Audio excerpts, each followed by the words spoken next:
Hand over to you, Chair, shortly as soon as the recording starts. Okay, so the recording has started. I'll hand over to the Chair, Councillor Annabella.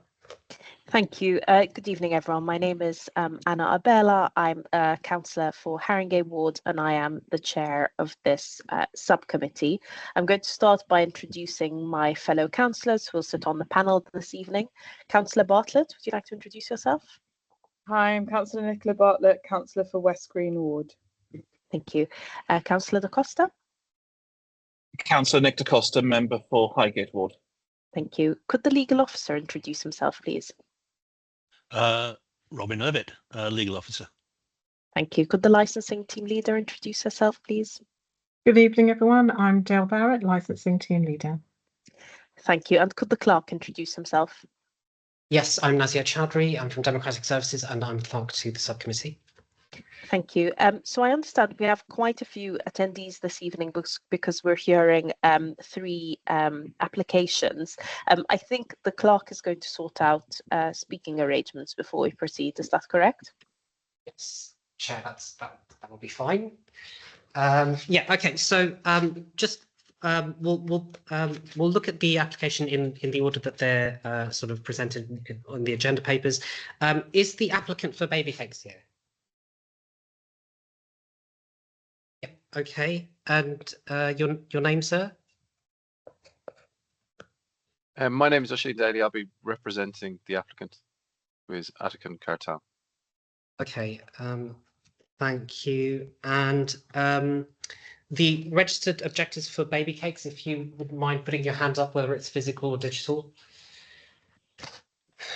Okay, that's yourselves, Mr. Max Durden and Miss Clier. Is that correct? Yeah, that's Katya. Yep. Is my name. Yeah, Katya. Okay, and I assume both of you will be speaking this evening, or one of you will be speaking this evening. Will you be speaking this evening? I will do a short introductory sentence, and we've prepared a joint statement. So Max will present the statement. Joint. Okay. Thanks for that. Anyone else? Registered objectors for baby cakes? I think we have the noise officer, Yasser RA, yes. Yasir Rahman. Okay. From the noise and nuisance team. Okay, great, thank you. So that's two. Okay, and I take it that no one else is here from baby cakes. Can't see any hands that are up. Okay, so we'll move on to the next application as listed. Habisha, is the applicant here? Yes, good evening, everyone. Yeah, this is Derek. I'm the applicant. Thank you. Thank you very much. And are there any objectors for Habisha for this hearing that's present at the moment? Not that I can see. No. Not that I can see either, thank you. Okay, so we'll move on to the last one, post boat or post bar. Is the applicant here?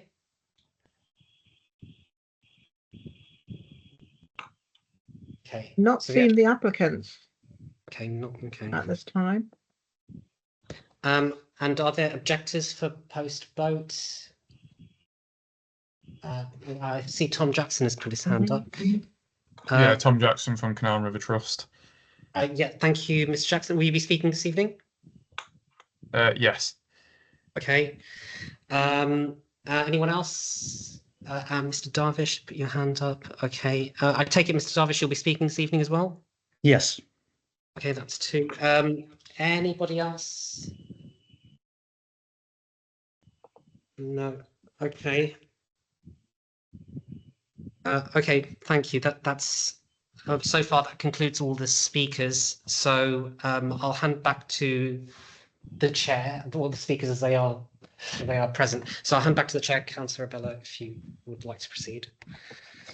Thank you. So first of all, I'll just remind everyone that this meeting is being recorded and will be available for public viewing. Are there any apologies for absence, Clerk? There are no apologies received. All members are present. Thank you. And are there any matters for urgent business? None. Do any of the members have any declarations of interest?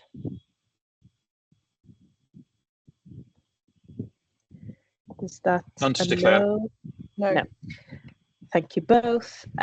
So I'm just going to summarize the procedure, which was emailed to all the participants by the clerk. For the purposes of any members of the public watching, we will first hear from the licensing officer. After that, the applicant for the case we're considering at that moment will present their case. The objectors and the subcommittee will have the opportunity to ask questions. Then the objectors will present their representation and the subcommittee and applicant will have the opportunity to ask questions. Please keep your camera on when speaking. All parties will then have the opportunity to sum up, and then the meeting will conclude to allow the subcommittee to deliberate and reach a decision. This decision will then be provided in writing within 5 working days of this meeting. If you wish to speak, please raise your virtual hand and direct all communication via the chair. We will take all papers as read unless there is anything you wish to draw our attention to. All speakers will be allocated 5 minutes to speak. When speaking, please be succinct and do not exceed the allocated time, unless you request an extension of time, which is at the discretion of the chair. Please do not share addresses of speakers. In the event that there are several speakers for each party, please avoid repetition and perhaps consider having a spokesperson to address all concerns. We're going to start off with the first application, which is for a new premises license at Baby Cakes. Ms. Barrett, please can you introduce your report? Thank you, Chair. The panel has before them an application submitted by Atakan Cartel for the premises operating as Baby Cakes at 321 West Green Road. The application seeks the provision of late night refreshment Monday to Sunday. Sorry, Chair, that should be 11 p.m. through till 2 a.m. The hours open to the public, Chair, Monday to Sunday, is stated as 1 p.m. to 2 a.m. The application form and plan are attached as Appendix 1 to the report, and there are representations to be found in the report pack from the responsible authorities at Appendix 2, got from the representation from police and the Noise RA, and you've also got representation from other parties, various residents, at Appendix 3. The panel, in considering this matter, may determine to grant the application as requested, grant the application whilst imposing additional conditions and or altering in any way the proposed operating schedule, excluding any license for activities to which the application relates, or reject the whole or part of the application. Whichever decision is determined, we ask that full reasons are given. In terms of background, the premises itself is situated along West Green Road, and Mr. Cartel is also the license holder at Atcan Supermarket, which is the adjoining property. The Home Office guidance issued under Section 182 guidance places a requirement on applicants to demonstrate when setting out steps they propose to take to promote the licensing objectives that they understand the area in which they are wishing to operate. You do have within the pack, Chair, the further guidance in both from the Secretary of State and also the Council's own licensing policy as well. In considering this matter, Chair, the Human Rights Act does also come in to play here. Chair, in the application, you will find that Mr. Atakan has provided in the operating schedule a number of steps that he's proposed, including the use of CCTV for the prevention of crime and disorder, and also matters relating to the protection of children. He's saying no alcohol or age restricted items will be sold or available on the premises. Appendix 2, Chair, you've got the submission from the police. I believe that these matters have been agreed with between Mr. Atakan and the police as things stand. You have the various reps from residents and also the noise officers representation that has been put forward, Chair. And Chair, I think there I can leave it if you have any questions for me. Thank you, Ms. Barrett. Councillor Bartlett, Councillor Da Costa, do you have any questions for Ms. Barrett? No questions. No, thanks. Thank you. So we will now move on to hear from the applicant, Mr. Oshin. Please, can you make your presentation? You have 5 minutes. Thank you, Chair. Thank you, councillors. This application is to authorise late night refreshment and was brought about on the advice of the local authority, I believe, to Mr. Cartel. Essentially, what we're looking for you to authorise is late night refreshment, but in this sense, it will be crepes, waffles, hot custards, coffees, and teas. In relation to the conditions on page 17 and 18 from the police, they are all agreed. And also, for your benefit, the conditions offered by the noise team on 26 and 27 can also be agreed. However, the applicant would like to maintain the application until 2 a.m. 7 days a week. The operator themselves has extensive experience within the area. His dad set up the Turkish shop next door.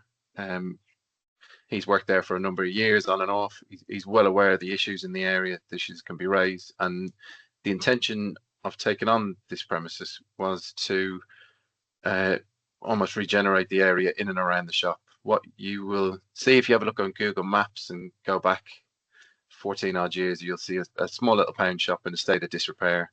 There's mention of the canopy in the noise team's reps. The canopy's always been there. You can see it since 2011.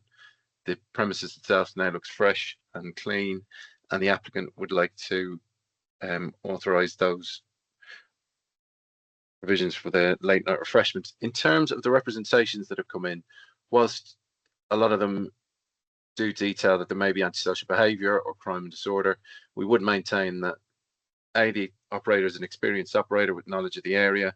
He's a personal licence holder and has been for approximately 8 years. In this application, we're not seeking to authorise the sale of alcohol. There's no live music. There's no recorded music. There's no incentive for persons to gather around the area who would be intoxicated. In relation to the reps from Katja and Max, who I see are present, I note there's a concern that if late night refreshment is granted, that potentially the premises could turn into any sort of late night refreshment shop, chicken shop, kebab shop, whatever.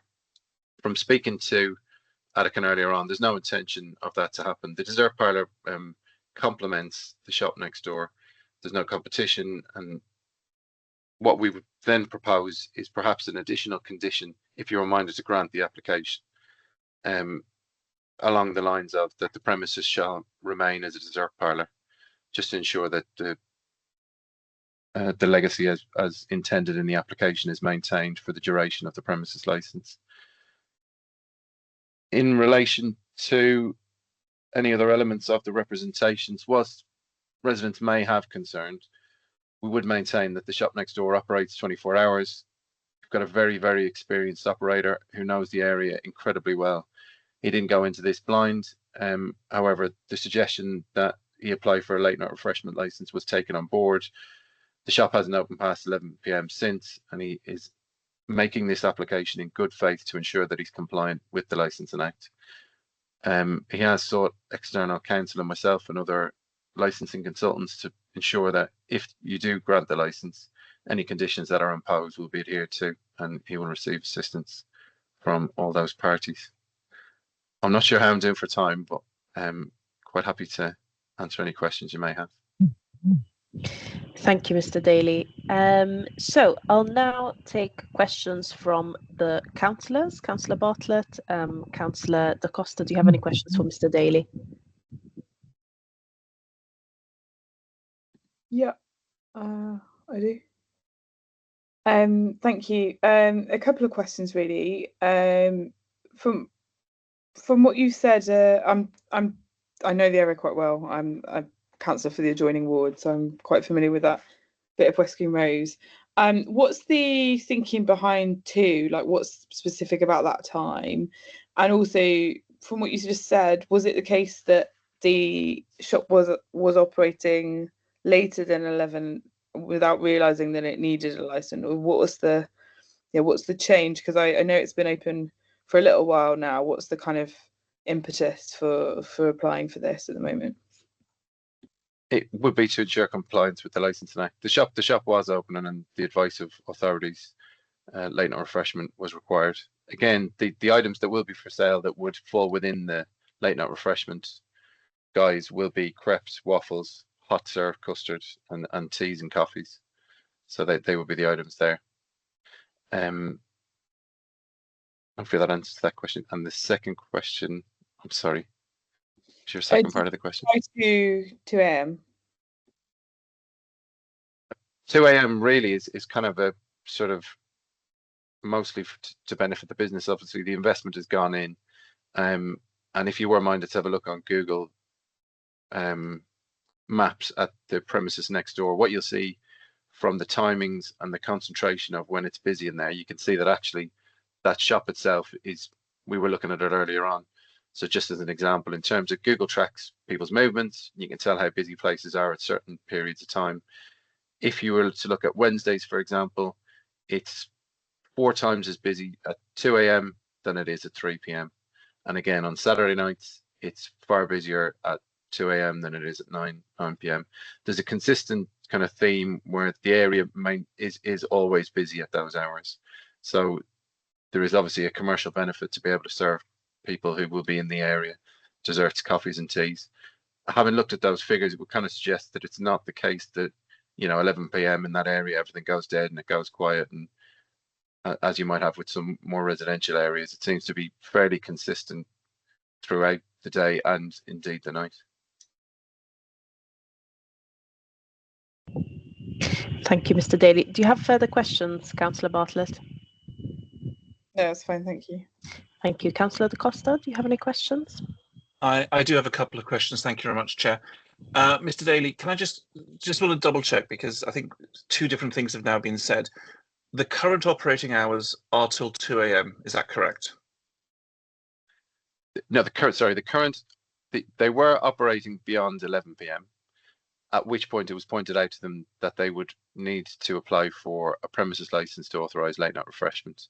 The products that were being sold in the premises, Attican didn't realize that they would fall under the guise of late night refreshments. So, for example, the premises itself, and we discussed it earlier on, if he was minded to, he could operate the shop and he could sell cold drinks and cold snacks. He wasn't aware of that, but in the spirit of due diligence, he has been shutting the shop at 11 p.m. Okay. So it was when the officers flagged him that he was in breach of the Licensing Act by continuing past 11 p.m. with hot drinks. Okay. As Mr. Attican and yourself will have seen from the bundle, and I'm sure we'll hear the same from representations, local residents are expressing concern about the activity around the premises, late opening, etc. What efforts have you and Mr. Attican made to reach out to residents before submitting this application?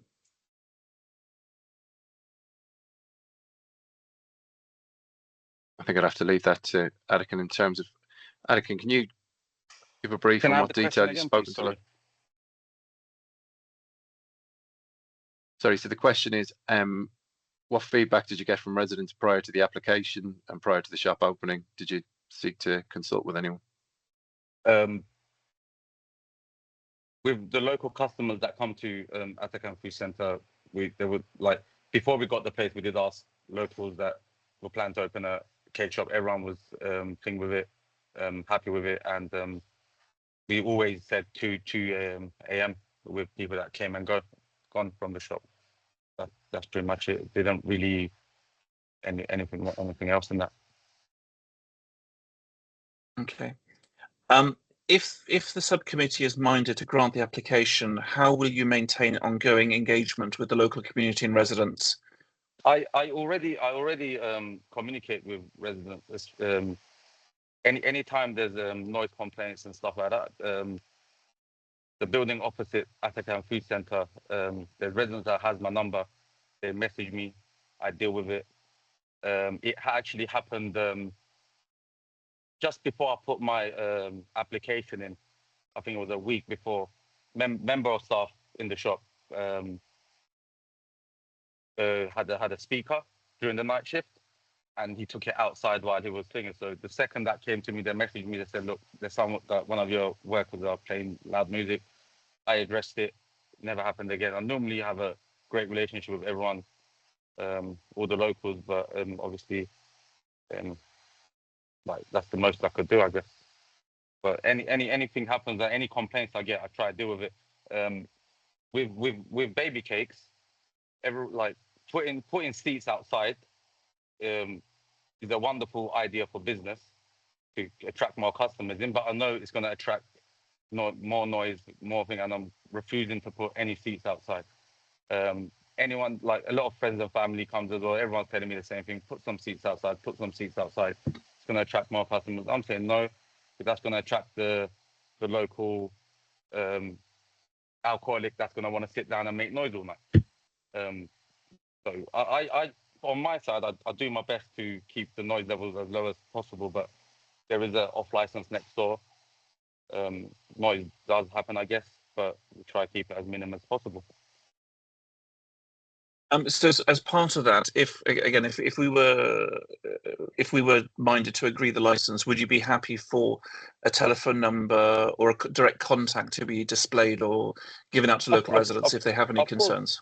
Of course, local residents, when they ask for my number, they get my number. My personal number is on the Atakan Food Centre thing. Since we've got rid of the landline, my number's been there. It's not for a short period of time. It's been there for years. Okay, and then the current, I'm trying to decide what to call it because it technically is a structure rather than an awning, but the current porch area, the outside area, obviously that will attract people idling out there and waiting for deliveries. What specific steps will you take to avoid and discourage loitering and sort of get people to move on as soon as possible from that area and not disturb people? Sorry to interject. Yeah, I think what we may well have to do, obviously, if you're minded to grant the application with the agreed condition, I think we're going to need to combine all the conditions into a very readable dispersal policy for staff. So Atakan will not always be the manager of the premises. There are other people who will manage the premises on his behalf. And I think having that document in place, bullet points with conditions saying this is what we have to do for the license will benefit them there. The difficulty with some of the conditions as they're worded is they may not be sort of layman's friendly. So I think we'd make them very clear, very easy to read, very translatable, form that into a document, ensure that managers are aware, make sure staff are trained as well. In relation to the telephone contact details, obviously we'll accept the conditions that have been requested by the noise team, and within their prevention of public nuisance at number 2, that is in there as well. And would you be, last question, Chair, apologies, would you be willing to share that sort of training pack with the council, the licensing authority, as well prior to it going live for any feedback and discussions? Okay, thank you very much. Oh, sorry. Sorry, I was just going to say, Councillor, one of the things that we've got my company's got a full sort of library of resources, and one of the things that we have is a generic late night refreshment staff training manual for all staff, which Atakan has full access to use. I think what we'd have to do is use that and develop it with any specific conditions of the premises. Yeah, I think a piece of feedback on the application before I hand back to the chair is it would be useful to have an operating manual, an operating guide prior to application to have included as part of the pack, because that probably would have answered some of our questions. I pass back to the chair. Thank you. Thank you, Councillor Da Costa. I just have two follow-up questions. You mentioned that you're happy to accept the conditions proposed by the police, if I'm not mistaken. One of the concerns that comes up in the bundle relates to the possibility that delivery drivers will congregate outside the premises, disturbing residents at night. What measures are you planning to take to try to minimize the disturbance from delivery drivers? In relation to the delivery conditions that have been offered within there, sorry, I'm just going to look up to the word delivery conditions around the police's representations. Sorry, Chair, I'm just trying to find the page. That's okay. Yeah, so on page 18, within the prevention of public nuisance conditions from the police, they've requested that delivery drivers and riders should be given clear instructions to use them in a responsible manner and not to cause a nuisance to residents. One of the big ones, obviously, is going to have engines running and idling. I think the benefit with this present premises as well is you've kind of got a lot of support next door. So in terms of managing the external area, if extra staff are required, you've got a resource directly next door, which is owned and operated by the same individuals to help manage those issues. And then within that, obviously, I think it would form part of any training manual to make sure that staff know to, especially you might have a driver coming to pick up an order, the order's ready, they think, oh, well, I'm not going to turn off my bike, or I'm going to turn off on my car or whatever.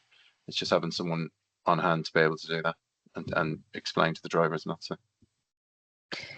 Thank you. Mr. Cartal, did you want to come in?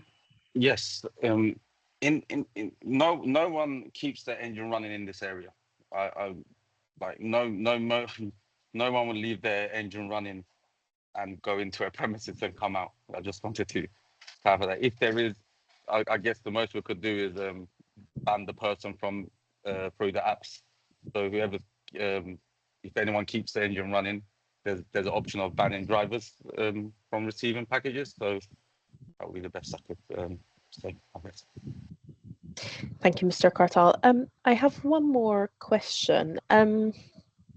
So as I understand it, this premises is going to be selling waffles, cakes, and hot drinks. And you're planning to, you'd like to stay open till 2 a.m., which is, I'm wondering sort of how much demand do you expect for waffles, hot drinks, and cakes in the early hours of the morning?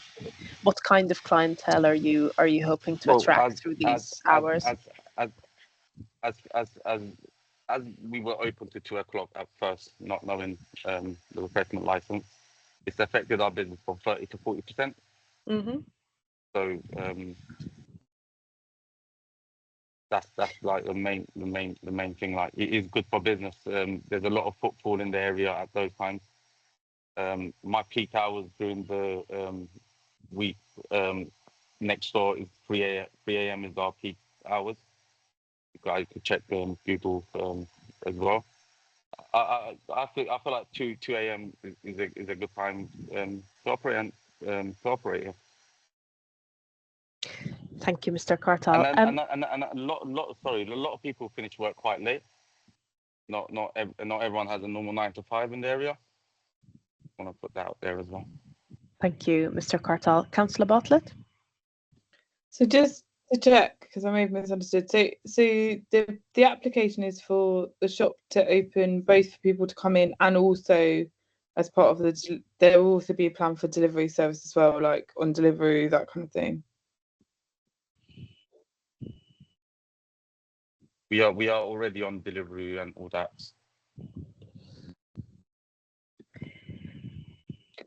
Thank you, Mr. Cartal. I'll now turn to the residents, Katya and Max. Do you have any questions for Mr. Daly or Mr. Cartal? No, we don't have any questions right at the moment, but we would appreciate the opportunity to talk about our point of view, which I think is quite radically different to some of the things that we've heard here, because we live here. We've lived here for 11 years. We're residents. We'll come to your perspective later on. Okay. There's a procedure I have to follow, so I just have to make sure that everyone's had the opportunity to ask questions. So I'll now turn to the noise officer. Do you have any questions for Mr. Daly and Mr. Cartal? My question is, when I spoke to Mr. Atakan on the phone, he did say to me that it was a takeaway. There isn't any seating inside. Is that still the case? Yes, not planning to put seats just because of the noise and the thing matter. That's for inside the store, isn't it? No seating inside of the store. Inside and outside. That was my question. That was literally my own question. Yeah, that's it. Thank you. Thank you, Mr. Rahman. So we'll now move to hear from those who've submitted representations. I'll first turn to the residents. Katya and Max, you have 5 minutes to make your representation. Okay, so this is a joint statement that's been prepared by us and in conversation with other residents here at Strawbridge Court, several of whom have objected. So this is like an objection from the residents of Strawbridge Court presented by the two of us. And Max will present it and read it out. There's no need to disclose your address. Yeah, it's okay. We live opposite. It's a big residential building. We live here, and sometimes we want to go to bed at 10, 11 o'clock and not have any extra noise from any more late night shops. And we find it quite shocking that an application is being submitted here to have yet another 2 a.m. late night business in an area that is blighted with noise and antisocial behavior, as if there's some unwritten law when there's a street that is already suffering from a great deal of noise and antisocial behavior as an area, there can yet be another business added on top. It's also right in the heart on a boundary road of an LTN. We have no idea what all of these things cumulatively mean to us for our quality of life and for our sleep at night. Okay, so Max is going to give our representation. It's going to take just a few minutes. And just right at the start of that, I will say, Mr. Atakan, who said that his peak time next door is at 3 a.m. He sells alcohol. So no wonder there's people walking past that want to drink at 3 a.m. And the idea also, he's flatly denied that anybody leaves their engine running. People park out there all the time. They not only leave their engine running, they've got one of these sound systems in their car that is absolutely deafening. That kind of thing. People park outside Atakan all the time. If he doesn't realize that, then maybe he should spend more time in his shop at 3 a.m. Here is our statement. Okay, we've lived here for 11 years, so we're very familiar with its noise patterns, the antisocial behavior, and what goes on at night in this particular area. We're not having to rely on looking at Google Maps for that. Our bedroom faces directly out onto the street, and we're directly opposite the business under discussion. So if they make a disturbance in the middle of the night, we're going to hear it. We already have Atakan right there at 3:15 to 3:19, right next door to Baby Cakes. And by its nature, it attracts people in the middle of the night. And sometimes these people are shouting, they're off their faces, they are behaving in all sorts of antisocial ways, hippie crack, all this sort of things, sniffing that out on the street. It doesn't matter that this new cake shop is going to have signage or CCTV. CCTV does not stop bad behavior. It gives you a record of it afterwards. Try getting stabbed on a bus and see if the CCTV actually helped prevent the crime. So all these kind of customers that might be attracted by the late night the bad kind of customers, they come past late at night and they make a noise when they arrive or they hang around in the area afterwards. They're going to add to the disturbance that we as residents are going to run into. So one more late night thing, as Katya was saying, that just only aggravates a bad situation that we already have. So we're worried that our section of West Green Road is gradually being turned into a late night strip, and that if you then have this as a second late night place, somebody else is going to come along and apply for another late night place, maybe 2 doors down. And the council will say, oh, well, it suits the area because that's what that area already is. We can't imagine this being granted in one of the more wealthy parts of the borough, Muswell Hill, Crouch End. We've lived in both of those. Why are we supposed to suffer that here? We've had to put up with a great deal of noise coming from outside Atakan in the 11 years we've lived here, particularly their delivery drivers. Imagine they pull up in the street outside, they have a back door to open in order to unload. They slam that back door. They shout to their mates who are inside working in the place, how are you doing? This wakes us up. They crash down the things they're unloading. The idea that this is not disturbing us is absolute nonsense. And so one more business is going to just jack that whole proceeding up.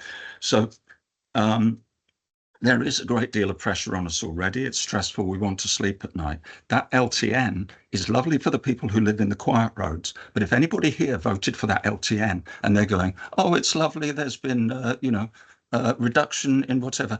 Ask anyone who lives on a boundary road. It is a nightmare. Traffic has gone way up. Pollution has gone way up and noise has gone way up. So we are the victims here.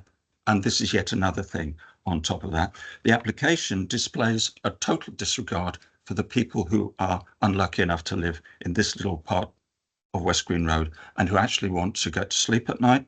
They want to get up in the morning feeling fresh, get up in the morning and go to work. We can't be expected to adapt our sleeping patterns and our working lives and our lives to these late night businesses on the road. We also have very little faith in the owners sticking to any restrictions and actively keeping the noise down. The business opened several months ago, as has been said, and we've already had, and they were, as we know, open till 2 initially. We've had many instances of people hanging around outside, talking loudly, sometimes playing with a football.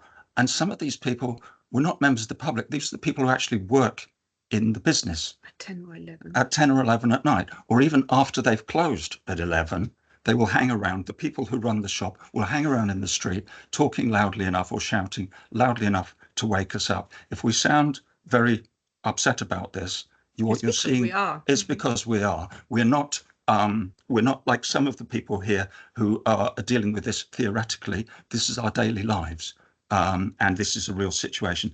Now they've applied for a license covering hot food. Now they're saying, oh, we will never turn it into anything else. Well, say they go out of business. Say somebody then has a license in a year's time, in 2 years' time. The council will then say to us, the licensing department will say, oh, you want to open a kebab shop? No problem. We have a pre-existing hot food license. No one will worry about the promises made by the previous manager. It will just be, oh, there's a precedent for it. That's that. Basically, this license, we think it really is, it's making a bad situation. You wouldn't believe how many drugs we've seen being sold out on the street openly. The police, in our experience, do absolutely nothing. Even if people are inhaling drugs right out there, they will walk or usually drive straight past.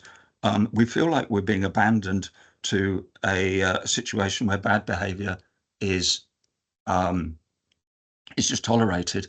And the idea that in the middle of the night, if we hear a noise that we don't like, we're supposed to ring because we'll feel happy that we've got the owner's phone number and we can, in the middle of the night, then ring him up and say, excuse me, can you do something about this? We don't think the license should be extended in the first place. So we are saying this on behalf of residents of Strawbridge Court. There are people who live above Baby Cakes. There are people who live next door. We have the misfortune to live across the road. And please, there should be, we think, the door kept firmly shut from 10 p.m. The opening hours should not go beyond 11 p.m. There should be no gatherings outside, including the staff hanging around after they've shut. And there should be active, don't just have customers behaving badly and have a sign on the wall that says, please don't do this. Like you see in pubs saying, please respect our neighbours, and nobody actually enforces that. We'd like to see any kind of bad behaviour actively stopped by the people who work there.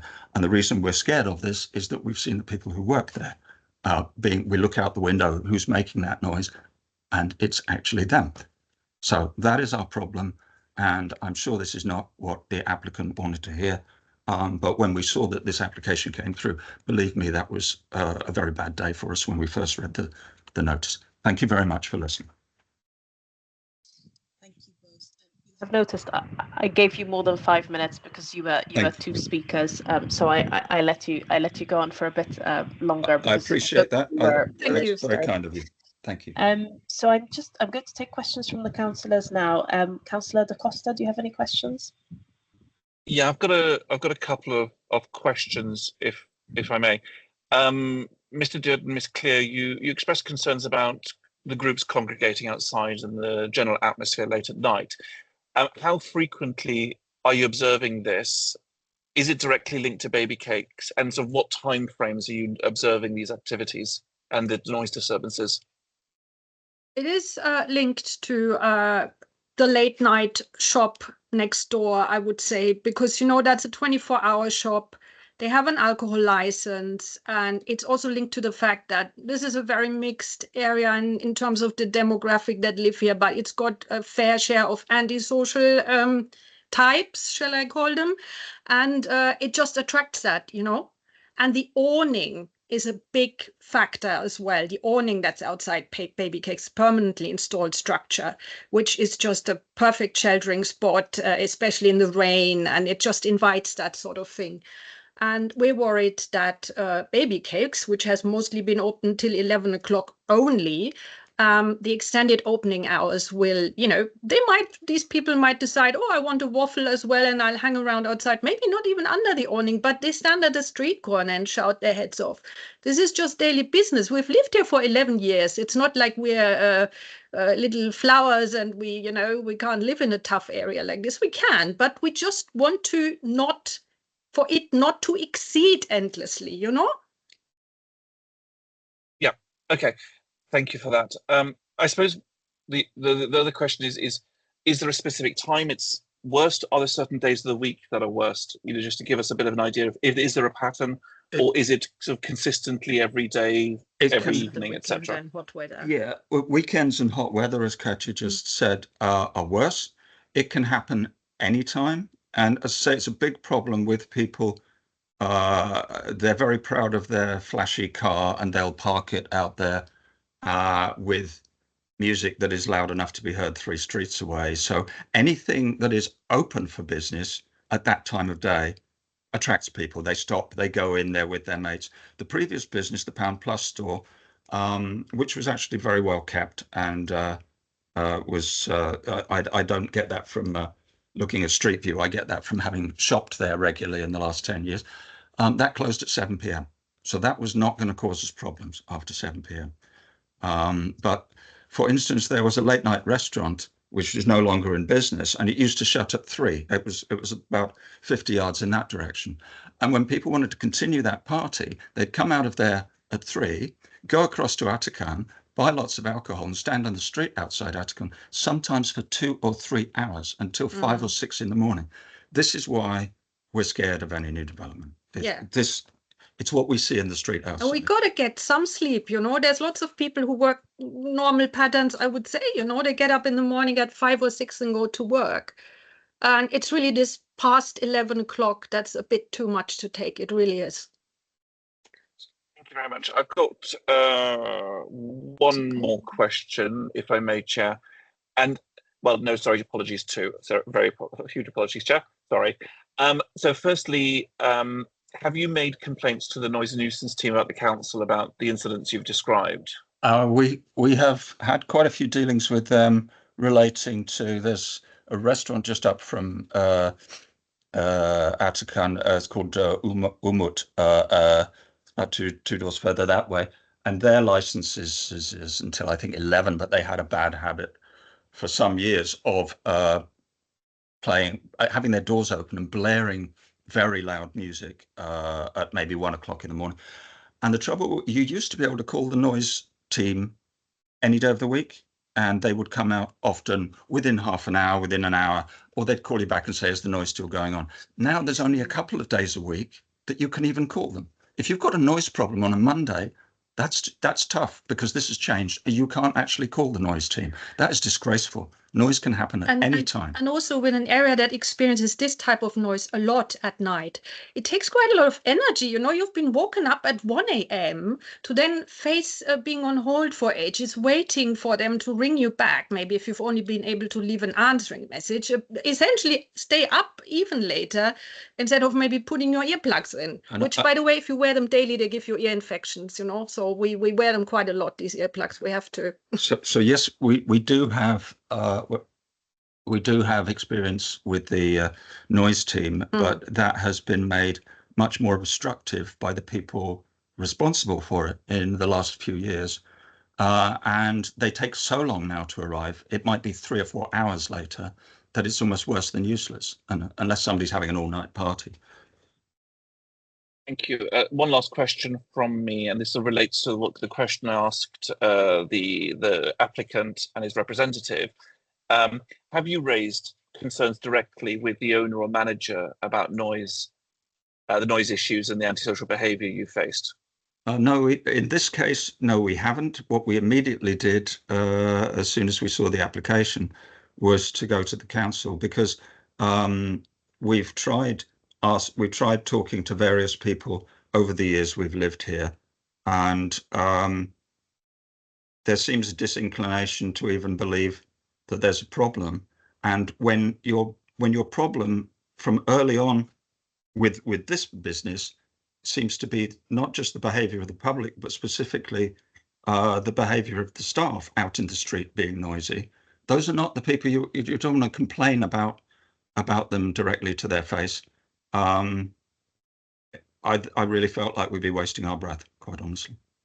Yeah, it felt a bit intimidating as well. It is intimidating, yes. Yeah, let's say it. Because often they're sitting there with 3 or 4 of their mates, leaning on their cars, their expensive cars. I go there out on my own and complain to them at 10:30 at night, 11 at night. A group of guys hanging around. You don't know who works there or who is just a friend of them. Try that sometime where you live, but maybe you don't live in West Green Road. Okay, thank you very much, Chair. Thank you, Councillor Costa. Councillor Bartlett, do you have any questions for the residents? No, thank you. Thank you, Councillor Bartlett. We'll now turn to the noise officer. Mr. Rahman, you have 5 minutes to make your representation. The representation I made was I did propose some new times myself, which was Sunday to Thursday. They operate up until midnight, purely because there are other businesses who offer late night refreshments that do operate up until that specific time. And West Green Road is known to have attract a lot of ASB issues. But however, I did say to both Atakan and the licensing team that potentially on Friday and Saturday, due to it being leading to the weekend and having high, footfall within the area, that they can operate up until 2 a.m.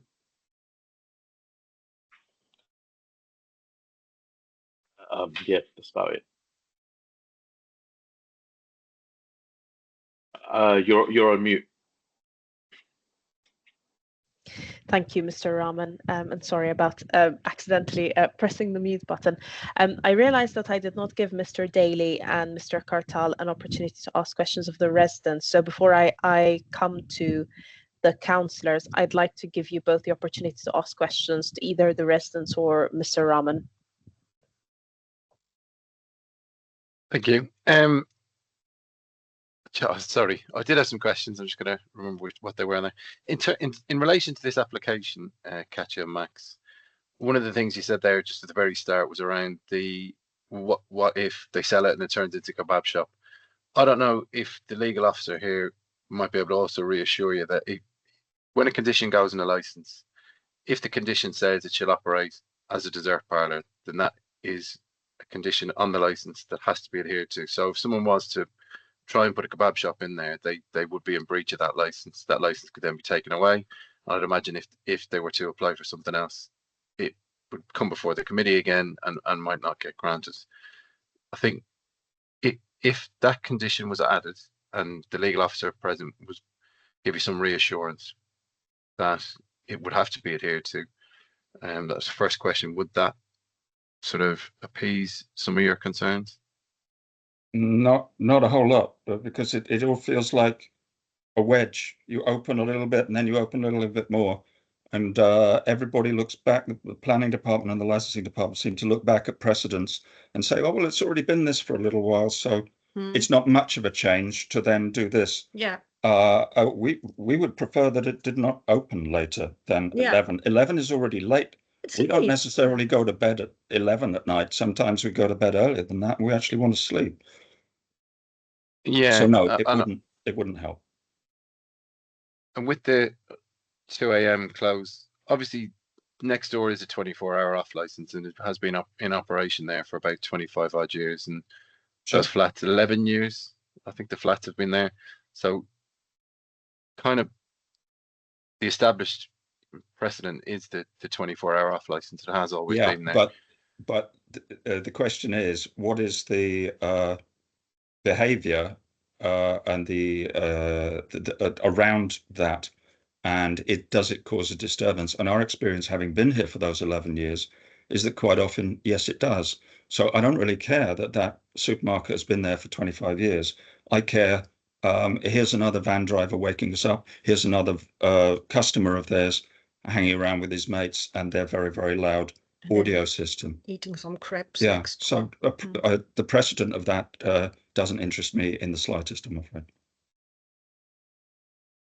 Okay, and then I suppose the third question, and it's kind of, if the committee were minded not to grant this application, this is more just asking for your opinion on something. My background's in police licensing and council licensing and enforcement-based elements, and the Licensing Act provides regulation, and it ensures that if conditions are breached, enforcement can take place. If the committee were minded to not grant this application, and as I've spoken to Atakan, the premises is set up, and it could operate all through the night, and all they'd have to do is not serve the crepes, the waffles, the hot custard, and the teas and coffees. They could still serve cold drinks, they could still serve cold desserts, and then all those conditions that have been offered wouldn't apply for those periods. So I suppose the question, to an extent, is: would you rather a premises that had strict conditions that had to be adhered to, or a premises effectively, if he stops doing the crepes and waffles, etc., he won't have to adhere to any of these conditions that are attached to the license. He'll be able to operate without regulation and with more limited enforcement powers as well. Yeah, go ahead. I think we've laid out that we're worried about the additional footfall and the types of customers that this area attracts late at night. And if you offer hot food and hot drink, obviously it's going to attract, a higher percentage of people that would be attracted by a shop that only has, I don't know, cold drinks, which Atakan already offers, So in other words, no, we think it is bad to give a late night refreshment, hot food and drink license to a business here that intends to open till 2 a.m. It's about the late opening. It's about the attraction of extra noise and true, but I people suppose hanging around. My question was, would you rather have somewhere that you could have some enforcement powers over, at least then you could report issues to the council, or not have that at all? That sounds like a very funny sort of question. It's like a threat. Yes, that's like a threat. Otherwise, we'll open till exactly 24 hours like Atakan. Yeah. Well, go ahead, Yeah, this is about this application, and that's what we're objecting to. It's a very strange negotiating tactic, which is saying be nice or terrible things will happen to you. From my background, honestly, from my background, I would much prefer Mr. Daly, to have could you limit yourself to questions, please? Yeah. Have you asked all of your questions, Mr. Daly? Yeah, there was no intention to offend. I'll leave it there. Thank you. Do you have any questions for Mr. Rahman, Mr. Daly? No. Councillor Bartlett, do you have any questions for Mr. Rahman? Yeah, thanks. Sorry if this is already in your report, but have there already been complaints about this premises prior to the request for this license? Yeah, that's it. Sorry. So from what I can see, we've received one complaint regarding noise, and from my investigation, I can see that some of them, they do have hot drinks, and I have spoken to Atakan regarding this complaint that has come in, and he just, there's only so much he can enforce as well to the customers once they're outside his premises. And I've also asked him, some of the conditions we did put in there was no congregation of, customers outside of the stores itself as well. Even, after they've ordered, is to, have them move on, etc. But again, we've received only one complaint, and that was during the operating hours around, I believe, around 7 p.m. or 8 p.m. when the complaint came in. Thank you, Mr. Sorry, did you have a follow-up question? Yeah, that's okay. And I don't know if you're able to say, because it may not be part of this application, but what about complaints about the all-night supermarket? I'm not entirely sure about the complaints from the supermarket. I've recently joined the team, so I'm not fully up to date regarding the supermarket itself. I've taken on the Baby Cakes case as a representative. Thanks. Thank you, Councillor Bartlett. Councillor Da Costa, do you have any questions for Mr. Rahman? I do. I just want to get a clarification first, if I may, from the licensing team leader, if that's okay, Chair. So, Yes. or it might be the legal officer, so I'm not sure. So one of you two might be able to assist. So it's mentioned within the noise and nuisance team that there's planning enforcement, and Mr. Daly referred to the planning as well. Can I just check? So the planning enforcement is regarding the awning and the operating hours of the venue. And so even if licensing were to issue the hours, it wouldn't become applicable until planning also gave permission, or is the planning just regarding the awning? Sorry, Chair, can I just check on that, please? The planning officer has made some reference to the timings also. And it looks like the operating hours was also due to be considered by planning, as well as the awning, from what I can see. Sorry to be vague, but the email from the planning officer was also vague. So that essentially means that even if this committee were, say we were to grant the hours, they would still have to get permission from the planning committee as well. Correct. Yes. Yes. Thank you. Chair, can I just answer the last question? I think Councillor Bartlett asked about complaints. So,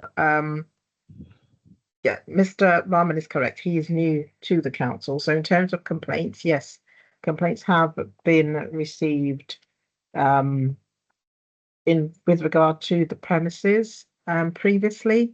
I believe 3 in total had been submitted regarding late night noise, which were referred over to the ASB noise team. And in relation to the supermarket, the history there has been, again, like has been mentioned already, the loitering and gathering, one of them mentioning balloon use as well, seen as a NOS gas stuff as well. But whether that's been during Mr. Attican's time or not, I cannot tell, but that's the reference that I'm seeing. Thank you, Ms. Barrett. Councillor Da Costa, do you have any further questions for Mr. Rahman? No, the licensing team leader answered the questions I was the remaining questions I was asking. Thank you. I just have one further question, either for Mr. Rahman or for Ms. Barrett. For the complaints, the noise complaints that you've had in relation to baby cakes, could you share the approximate date when those complaints were made for us to understand how recent they are?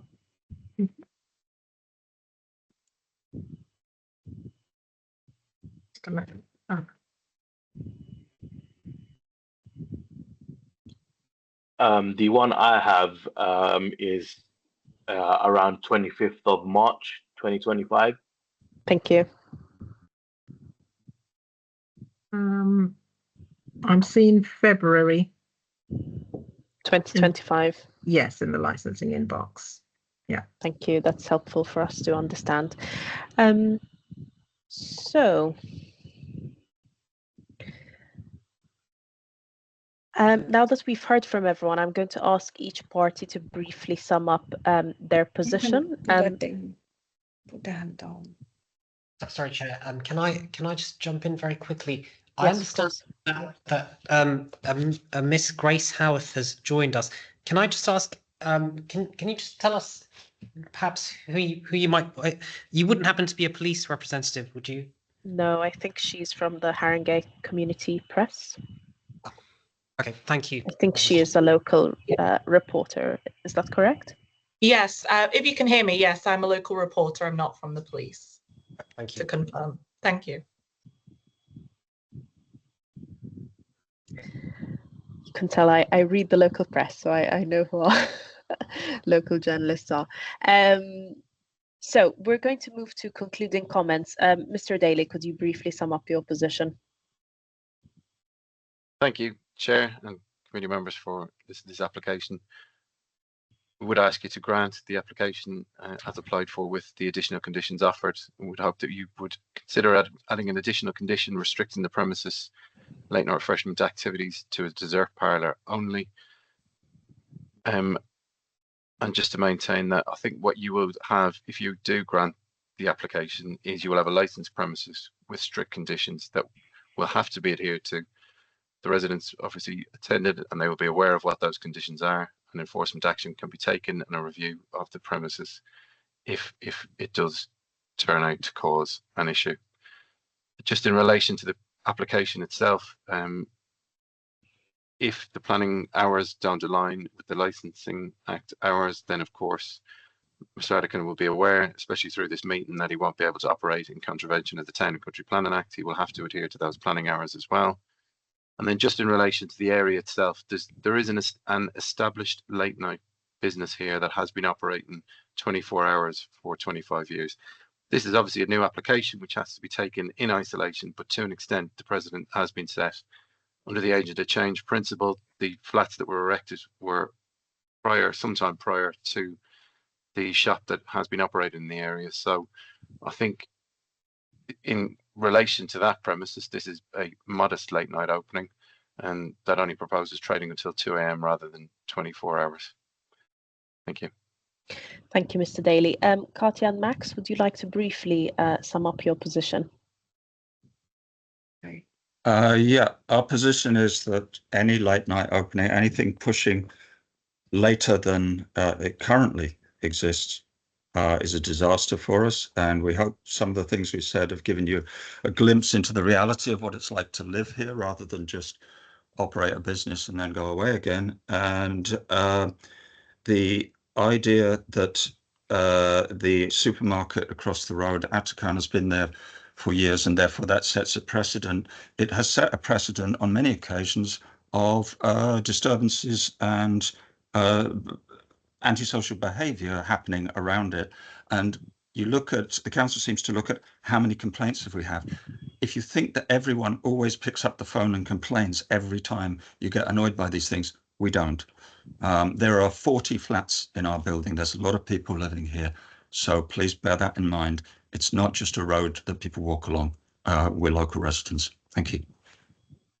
Thank you very much. Mr. Rahman, could you summarize your position, please? Yeah, to sum up, I did impose quite a few restrictions and conditions within the licensing, including some of the times for the operating hours. Midnight is reasonable and proportionate from Sunday to Thursday, as other businesses who offer late night refreshments within that area have similar opening times and closing times. And I believe for them to operate till 2 a.m. on a Friday and Saturday is very reasonable as well, as there are also other businesses who also operate within those times on the Friday and Saturday itself. Also, to sum up, West Green Road is quite notorious to attract antisocial behaviour, and some of the conditions I have set on the premise license is that they are able to control and manage the ASB that happens within the store and outside of the store as well. Thank you, Mr. Rahman. So this brings us to an end on this item on the agenda. The councillors will deliberate on what we've heard and you will receive a decision within 5 working days. We're now going to move on to the application on Habesha Lounge. If those attendees who came in to participate in the hearing on baby cakes would like to stay on, you are welcome to do so. But if you do decide to drop off, we wish you a pleasant evening. So we'll move on to the next item on Habesha Lounge. Ms. Barrett, please can you introduce your report? Thank you, Chair. The panel has before them an application, a new premises application for Habesha Lounge at 485A 7 Sisters Road, N15. Mr. Dawit Fasahe is the applicant and is seeking the hours shown at 1.1 on the application, Chair. The Appendix 1 has the full application with the proposed conditions from Mr. Fasahe. During the consultation period, there has been representation from the Noise RA as well as residents. in terms of the panel, in considering this application this evening, it may determine to grant the application as requested, grant the application while imposing additional conditions or altering those proposed operating schedules, or exclude any licensable activities, or reject the whole or part of the application. But we ask that 4 reasons are provided.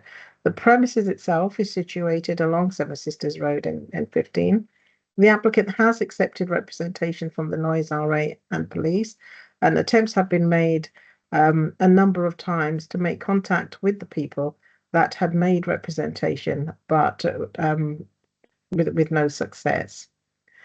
The policy documentation, or the policy statement of licensing policy, and Section 182 guidance documents are also available to the panel. If I turn to the police representation, please.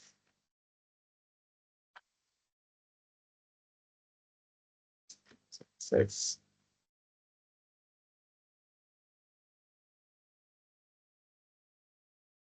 sorry, Chair. You'll note from the application that there has been quite a bit of mediation and back and forth with the applicant through this, Chair.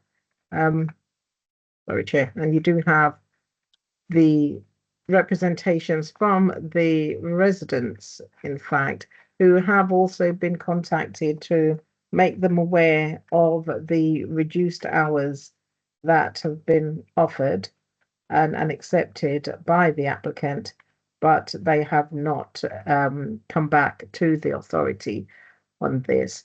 So in terms of what has been proposed and accepted by Mr. Fasahed, so regulated entertainment Friday and Saturday 11 p.m.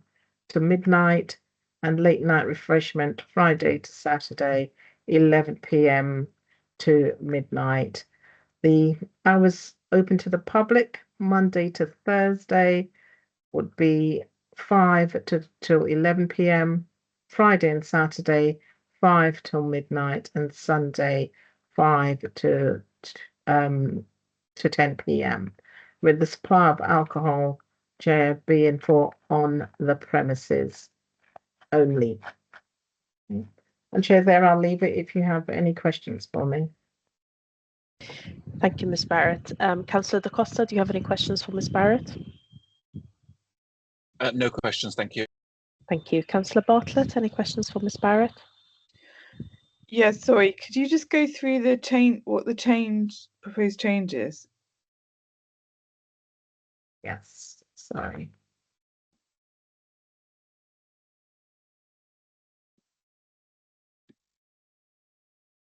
So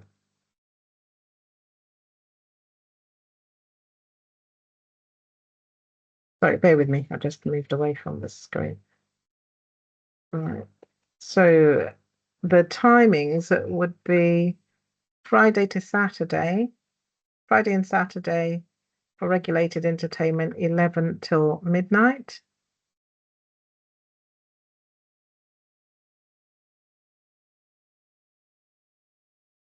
Sorry, Chair, bear with me. I've just realised that the sale of alcohol wasn't actually shown on that particular document.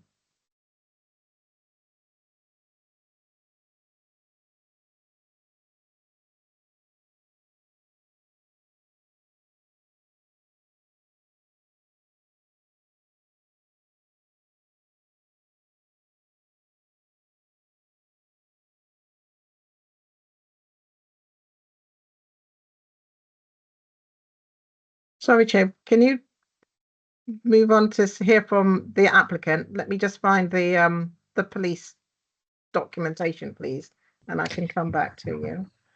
We can do that, and then we'll come back to you after that. So, Mr. Fasahed, you have 5 minutes to present your position. Okay, good evening, everyone. So basically, like the officer said, I did already made application previously until 3 o'clock weekend. So the place is very quite small place, like it holds like 20 people, and I've never had any awareness. That will be too late until, and obviously finally have been agreed for the police and environmental and the noise department, and to reduce the hour. I think if I'm not wrong, I've been agreed until 12:30 closing time, Friday, Saturday, but the rest is 11. Okay, one second. Hello? We can hear you. Oh, okay. Yeah, because it's paused, Okay, so so I've been agreed with the noise department and police, and I've accepted all terms and conditions, and including to a resident. But obviously they haven't responded for us. So this is the current circumstance we have, Thank you. Have you concluded, Mr. Fasaya? Yes. Thank you. Ms. Barrett, would you like to come in on the previous point? Sorry, Chair, just a moment, please.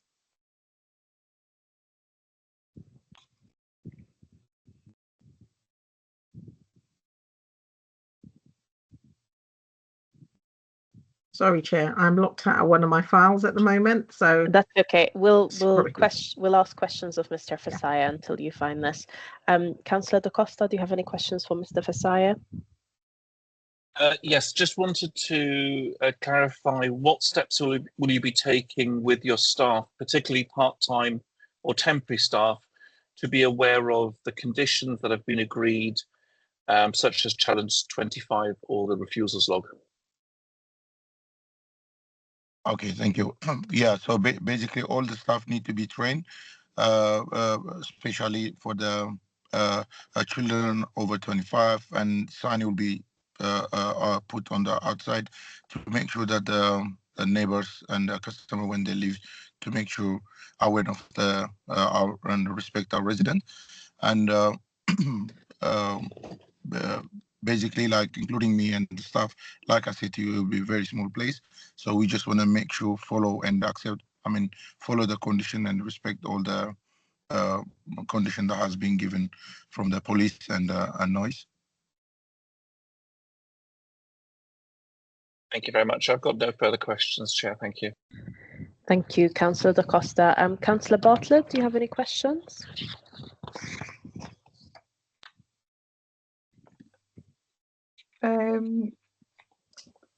Yeah, I mean, I think maybe Ms. Barrett will answer it, but it's just to be really clear on what the hours are that you're now requesting. So sorry, I'm just getting confused with the changes.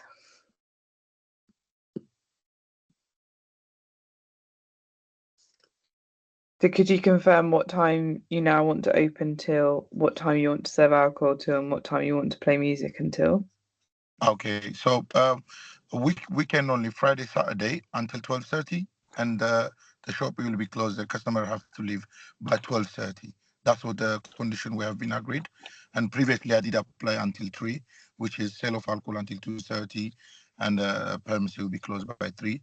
However, based on the recommendation and condition that has been agreed, and finally we conclude on Friday, Saturday by 12:30, sale of alcohol by 12.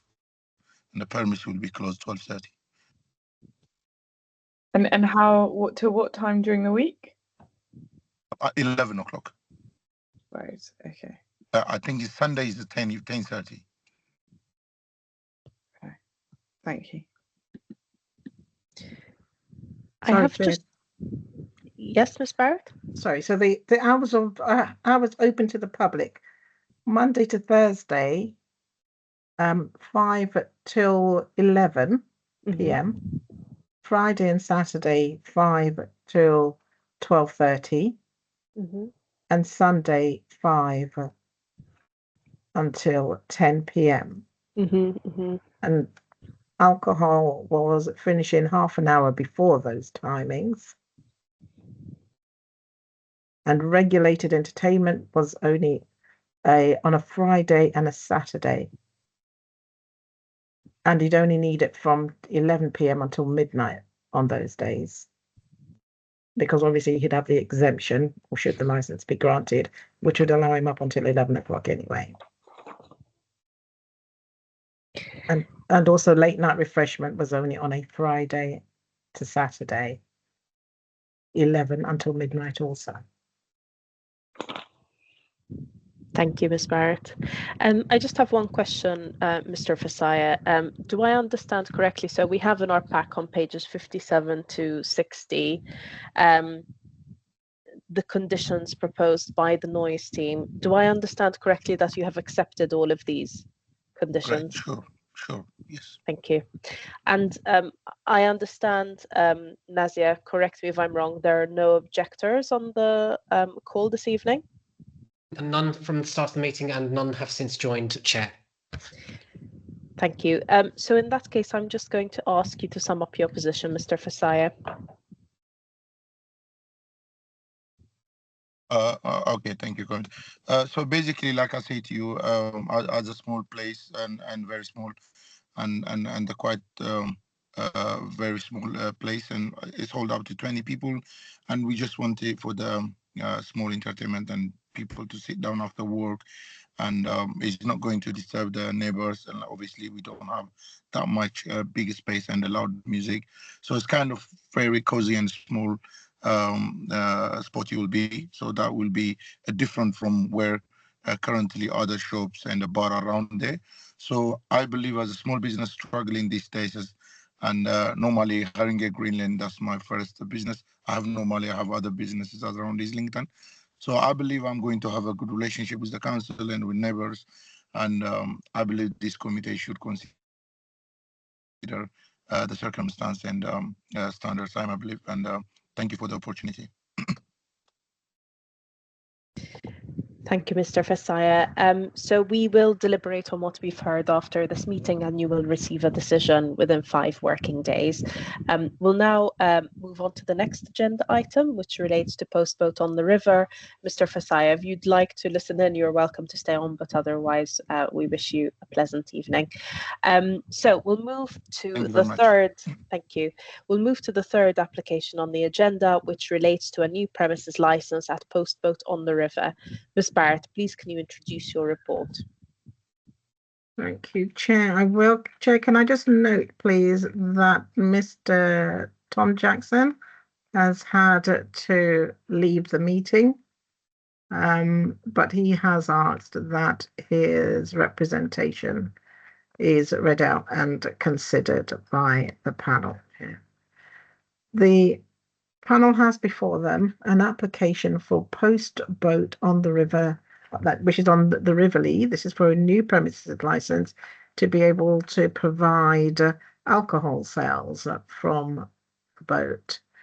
The application is seeking regulated entertainment and recorded music Monday to Sunday, 11 a.m. till 9 p.m.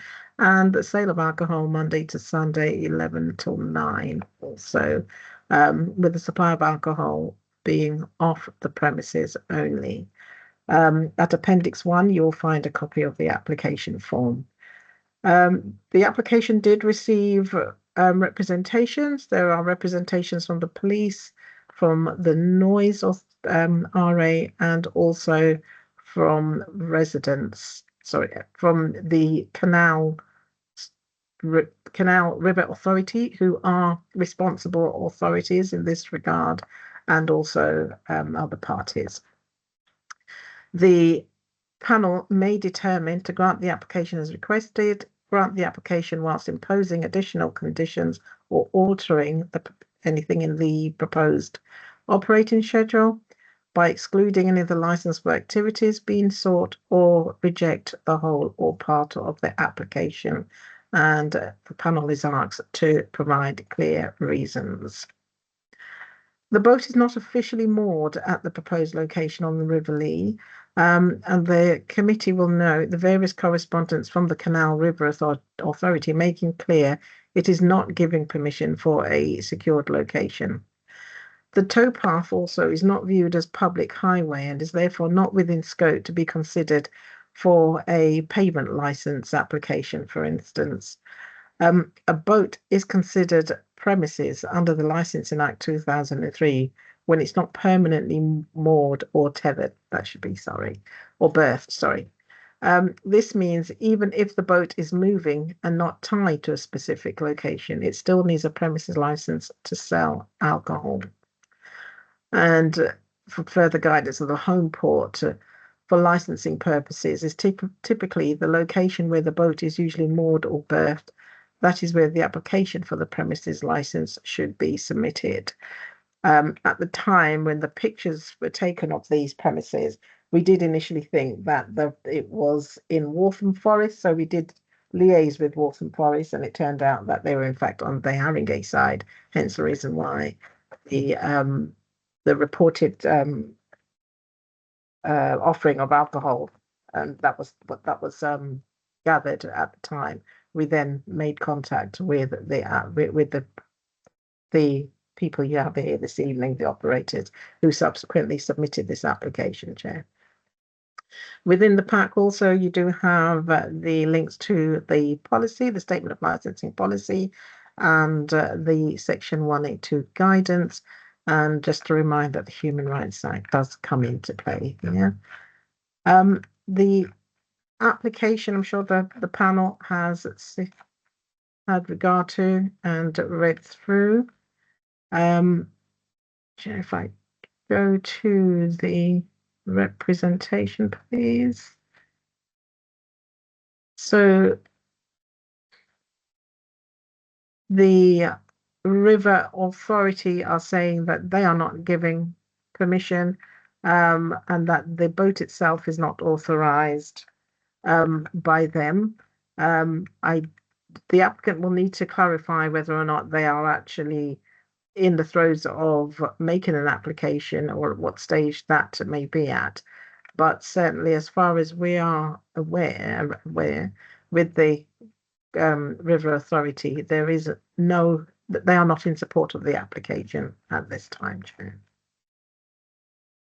You also have there the report or representation from the noise officer, Mr. Amir Darvish, and he's here this evening and is able to go through that with you. And you should also have in the pack any correspondence as well that was had with the police also, Chair. And Chair, there I will leave it. If there are any questions, please. Thank you, Ms. Barrett. Councillor Da Costa, Councillor Bartlett, do you have any questions for Ms. Barrett? No questions for Ms. Barrett. Thank you, Chair. Thank you very much. So we'll now hear from the applicant. Ms. Brennan, you have 5 minutes to make your representation. Thank you very much. Good evening, Chair and members of subcommittee. Thank you for giving me the chance to speak this evening. My name is Michaela Brennan. I'm here to talk to you about our application for premises licence for Diz1 is the name of the boat, a converted narrowboat cafe bar trading as the Post Bar on the water. Some of you may know us from the Post Bar in Tottenham. We've built something local, creative, community focused, and we've always taken pride in running a space that's inclusive, responsible and welcoming to everyone. With Post Bar on the water, we're hoping to bring a much smaller canal side version of that to the River Lee, something thoughtful, low impact and rooted in the same values. So about the premises, the boat, Diz1 is a fully converted narrowboat with a simple setup. It would be static when trading with no customer access on board and all service happening from a towpath side only. Since the Canal River Trust, CRT's objections, we now have a full permanent home mooring at Stonebridge South, and the boat is fully licensed by the Canal and River Trust. It includes 4 draft beer taps with cooling, cold storage and a drinks prep area, plans for waste and water management system, all required safety certification, full public liability insurance up to 2 million, and a valid boat safety certificate until September 2027.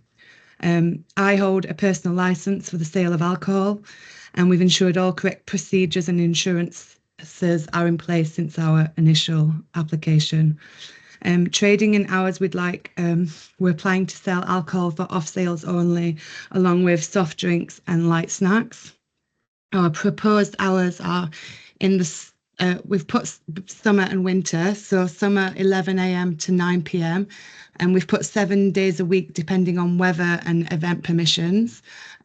We've put that in so we wouldn't have to make different applications, and we wouldn't trade every day, as we also run another business and I have another full-time job.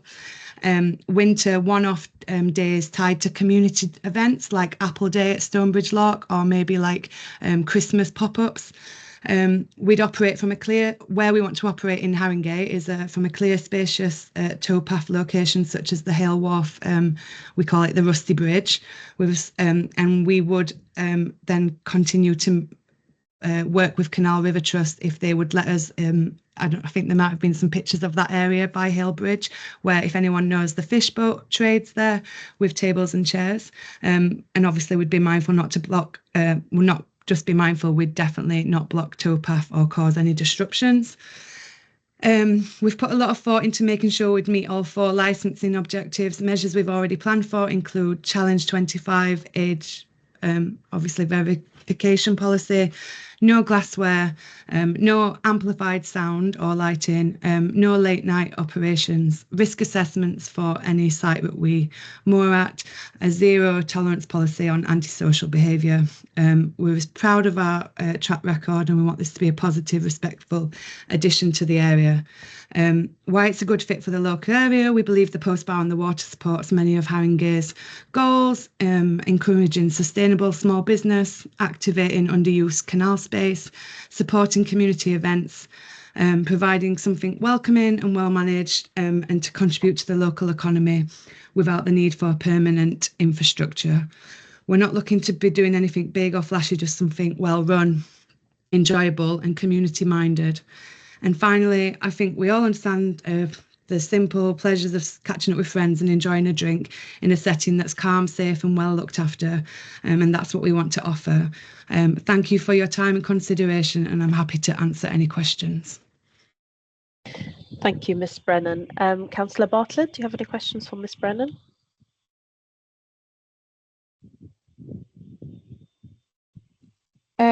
Yeah, so thanks for sort of talking us through the idea. So you said that the boat now has a permanent mooring or semi-permanent mooring. Yeah. Have you been in dialogue quite a lot then with the Canal and River Trust? Yeah, so quite a lot's happened since the papers, basically. I know, I'm so sorry. So basically, yeah, so we initially applied for a trading license with Canal River Trust. They have a roving traders license. And at that time, so to get a river license, you have to have a boat safety certificate. And we needed one job finishing on the boat before you could do that. So at that time, we couldn't apply for a continuous cruise license or a mooring license until we had our boat safety certificate finalised yeah, so you could either then apply for a continuous cruising or this. And they also said, I understood their initial no was, and also you'll never get a premises license from every council. And so that's why I then applied for because we live in Haringey, and that's why I thought we'd apply with Haringey first, and if it can be approved by you, then we may apply to Hackney or Enfield, so that we could do like 3 locations with this idea. So in that meantime, since our application, we bid on a home mooring. So the way it works, those moorings at Stonebridge South, it's actually where we live also. We have a home boat there. And then a mooring just happened to came up, which is the exact size of the Swan boat. And so we bid on that 3 weeks ago and we were successful. So as soon as we bid on that, in that time our boat safety certificate came through, and so we managed, so we're fully licensed now. We have a home mooring for the boat, and so I'm hoping if the committee agree to this premises license, then Canal River Trust will then take us seriously for the roving traders license. Thanks. Thank you. Thank you, Miss Brennan. Mr. Levitt, did you want to come in? I did. Just as a point of clarification, you say you're fully licensed, but what exactly do you mean by fully licensed? The reason I ask that is because, as I understand it, Canal and River Trust consider that you're currently licensed, essentially for continuous cruising when you're not at your home mooring, and you're not licensed for a business. Is that now incorrect? Apologies. So to clarify, the boat is fully licensed to be on the River Lee, and it's fully licensed to be on the River Lee, and because it now has its boat safety certificate and it now has a home mooring. We are not licensed. We don't have a business license with Canal River Trust yet. Thank you. Thank you. Miss Barrett? Sorry, Chair, just to quote the message left by Mr. Jackson, he's saying that they have had some discussions with Miss Brennan, and that even if the premises license is approved, the applicant will still require formal permission from Canal and River Trust as the navigation authority. So they have still not given their permission. Thank you. So essentially, if we do grant the license after this evening's hearing, Miss Brennan, you will still have to contact the Canal and River Trust and obtain their permission. Yes, correct. To get a roving traders license with them. Thank you. That's helpful. Councillor Bartlett, did you want to come in? I suppose it's not really a question for the applicant, but it's more if the Canal and River Trust have quite a key role here, is it a problem that they're currently not represented at the meeting? Well, Mr. you have their position hasn't changed, and you have their documentation, you have their formal representation before you, quite a few pieces of representation before you from them, which you are able to consider.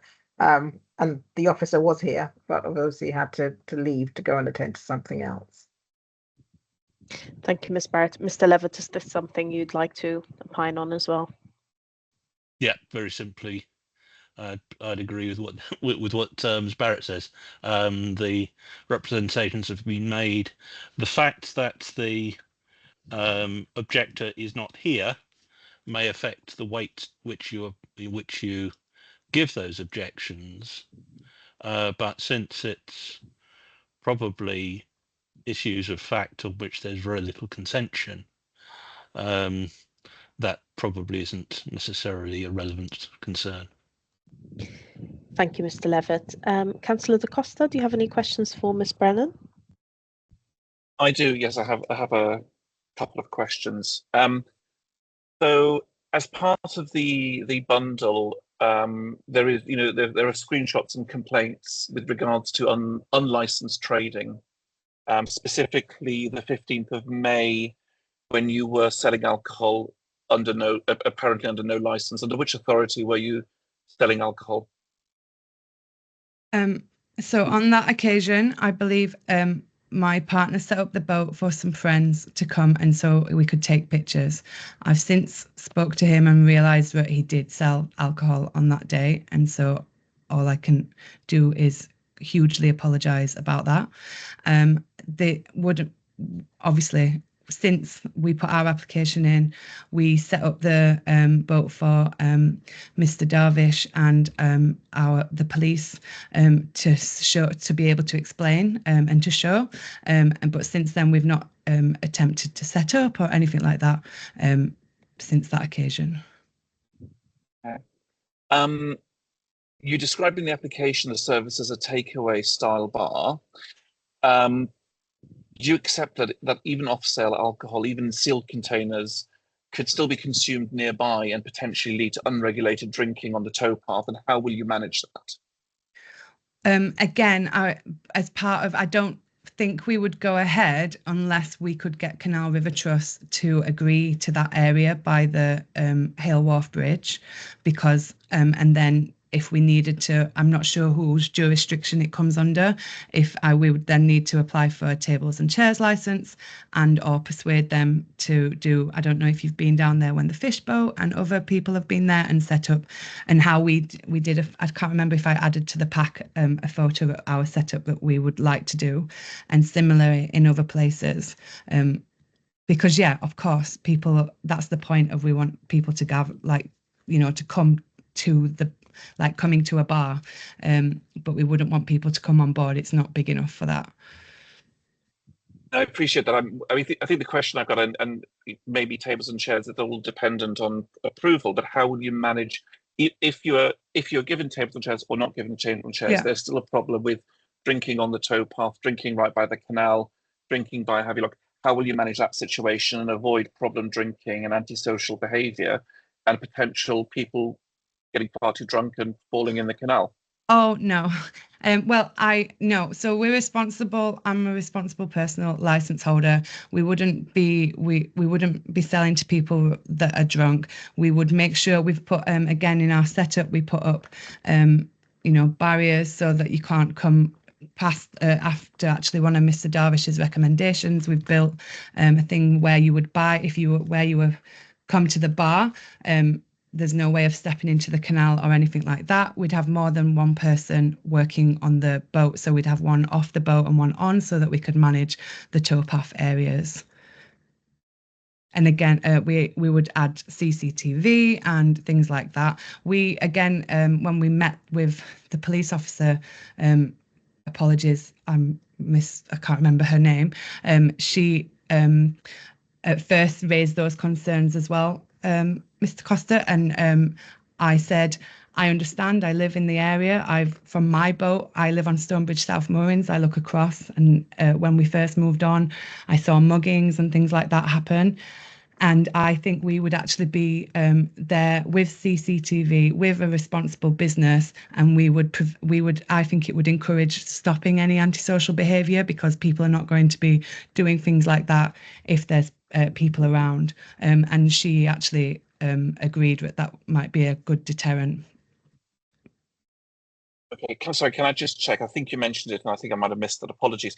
How many staff will you have on the boat at a time? Yeah. So I'd say at least 2, but if that's a recommendation to have more to manage that, we could have another person. Okay. Yeah, I think the other questions I had were sort of on the ongoing conversations you're having with the CRT. So I think I can leave that because you've sort of answered those. I think, Chair, that's it for me for the moment, but I see that Ms. Barrett has her hand up. Thank you, Councillor Da Costa. Ms. Barrett. Thank you, Chair. I was just going to point at Councillor Da Costa. I think the response from Tom Jackson on the 8th of July, which is on page 111 to 112, is probably quite helpful for the series of questions that Councillor Da Costa just asked, and does provide, the overview really, or the stance from the responsible authority there on those matters. Can I know what that is? You were, sorry, Chair, through you, but you were party to those emails. Okay, I'll look. Thank you. Thank you, Ms. Barrett. Mr. Levitt, would you like to come in? Yes, just a further point of clarification, and that is on CCTV. As I understand it, essentially the premises of the boat. So you will have CCTV on the boat. The towpath will still have people walking past. So you won't be able to have CCTV on the towpath because you will be picking up people who are just wandering by, innocent bypassers. So what assistance, I'm pointing out the legal point, but I'm wondering how you are saying that having the CCTV on the boat will assist the various licensing objectives. Hi, thank you. We would have CCTV. We were recommended at the front and the back, as we would on a street, as we do on the post bar on the high road, where we have our CCTV positioned onto the street, and we help the police often with footage. From that, we would obviously have the correct signage and everything up, which goes with CCTV. So I thought it would be that would be allowed. Can I just clarify, Mr. Levitt, is your concern that there's a privacy issue if the camera's pointing towards the towpath? There is, as a general proposition, if you have CCTV on premises for the security of the premises, the idea is that they cover the premises. I don't think, correct me if I'm wrong, Ms. Brennan, that the premises themselves, the boat, are actually the issue here. The issue here is actually the towpath. It's like having cameras on the outside of your existing establishment, showing the pavement and the roads and pavements on the other side, but not actually covering within the premises. And it is a privacy issue, and I'm not entirely sure from a legal point of view that you'll be able to avoid that by signage. But certainly it will take quite a lot of threading of the needle to be essentially covering what is, while not a highway, definitely a towpath which people, the members of the public, have the right to walk back and forth along, covering that with CCTV. So if I may, Mr. Levitt, Ms. Brennan is saying that in their, so they also have an establishment that's a traditional establishment on a road, and they also have CCTV there that is pointing towards the road, which they have shared with the police upon request. Which Haringey Council helped pay for. Yeah, well. so presumably if that is allowed, why would a similar setup on a towpath because not be allowed? It is in a sense spillover and covering the area immediately outside the premises which are covered by conditions. We're talking here about an off license, not an on license, and the area which is being covered will be an area which is totally out with the premises which are covered by the license, as opposed to being immediately outside where people congregate, etc. So it's a different kettle of fish in legal terms, in terms of privacy and in terms of the use of CCTV. Thank you, Mr. Levitt. Ms. Brennan? I obviously would be happy to do whatever's recommended. Again, I'm still slightly confused of the issue, apart from is it because it's a towpath. I thought the CCTV would be on for that, like when we were up. Again, in an ideal world, if we're there at Hale Wharf and when we're operating, again, no one's going to be on the boat, so we don't necessarily need, apart from our own security, a CCTV inside the boat. And then when we go back to our home mooring, it doesn't need to be operating.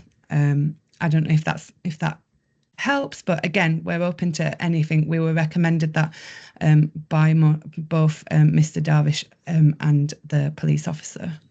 Okay, I wonder whether if I put it, apologies, Chair, but if I can just have one final crack at this. If you owned the towpath or had a lease over the towpath and the area alongside it, they would be part of your licensed premises. You wouldn't be seeking an off license, but an on license to serve alcohol on those premises. You would be in a position then to put CCTV on. You'd be in a position to bar non-customers from that area, or to place conditions on their passing through, including what smile you're on candid camera, put you honest in that position. So it's basically, yeah, with a physical shop, you are offering unlicensed services, and therefore you have, you know, essentially a right over the pavement in front of your premises. Okay. With a boat, you don't There is automatically have that same right. Yeah. Vis-a-vis any towpath you happen to moor against. Is that the correct understanding, Mr. Levitt? Yeah, essentially, CRT are going to need to sign anything off and give you some rights, which would enable you to do that. And then, of course, the question becomes whether you go for an on or an off license. But that's a bit further down the road again. Thank you, Mr. Levitt. We always learn something new on this committee. Councillor Da Costa. Actually, I was going to ask that question to Miss Barrett, and this is conditional on CRT agreeing. But if CRT, let's say, agreed for tables and chairs to be positioned adjacent to the towpath, because obviously the towpath itself can't be obstructed, would the license then have to be changed to an on license, or would an off license still be applicable? Or I'm asking one of those academic questions that really depends on the mood of the wind and case law. All right, so a couple of things. So yeah, so CRT would need to give permission for that. That's why I had my hand up, really. So Ms. Brennan has mentioned about having tables and chairs out there. So it's a towpath, so we couldn't accept an application for a pavement license there at all. CRT would need to give that their permission for the use of the towpath in that way. And then, yes, the issue of whether or not that becomes, if that's going to be part of their curtilage, that would then need to be brought into the ambit of the premises license, and in effect, we go into being on and off sales being required potentially for the operation of the entirety. So there'd have to essentially be a variation of the license application made to move from off to on and off. Yes, that's correct. Yes. Okay. Thank you. Apologies, Chair, for going down this slight rabbit warren as well. I just wanted to get some clarification on that.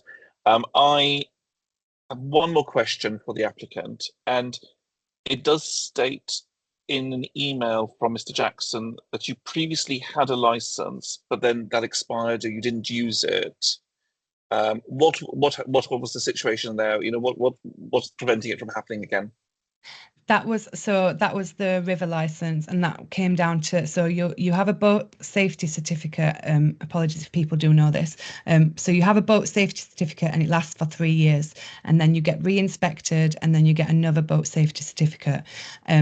Our boat safety certificate expired. We got and you have qualified engineers that come and check your boat, and he came and there was a slight gas problem, and then we had that work done, and so at the time we didn't fix it because we weren't doing anything with the boat. We weren't, and it was so there was a period of us not having it sorted, and then we've had it fixed. We got the boat safety certificate, which then allows you to license your boat to be on the river. Thank you. No further questions, Chair. Thank you, Councillor Da Costa. I have one quite straightforward question, Ms. Brennan. Just for the avoidance of doubt, at no point will customers actually board your boat? No, not at all. And to reassure you, there's no room to have people on the boat anyway, but absolutely not. Can I just say as well, apologies about knowing from Mr. Costa's point, I didn't know which license in this maybe unique situation to apply for, and that's why we went with that. So I'd understand there might need to be a variation if we are approved. Thank you, Ms. Brennan. Mr. Darvish, do you have any questions for Ms. Brennan?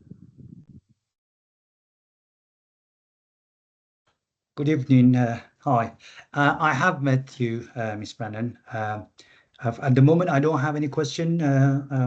Perhaps later on. Thank you. Thank you, Mr. Darvish. In that case, we'll move on to your representation. Mr. Darvish, you have 5 minutes. No problem. Good evening, all. I'm just going to read it from my written statement.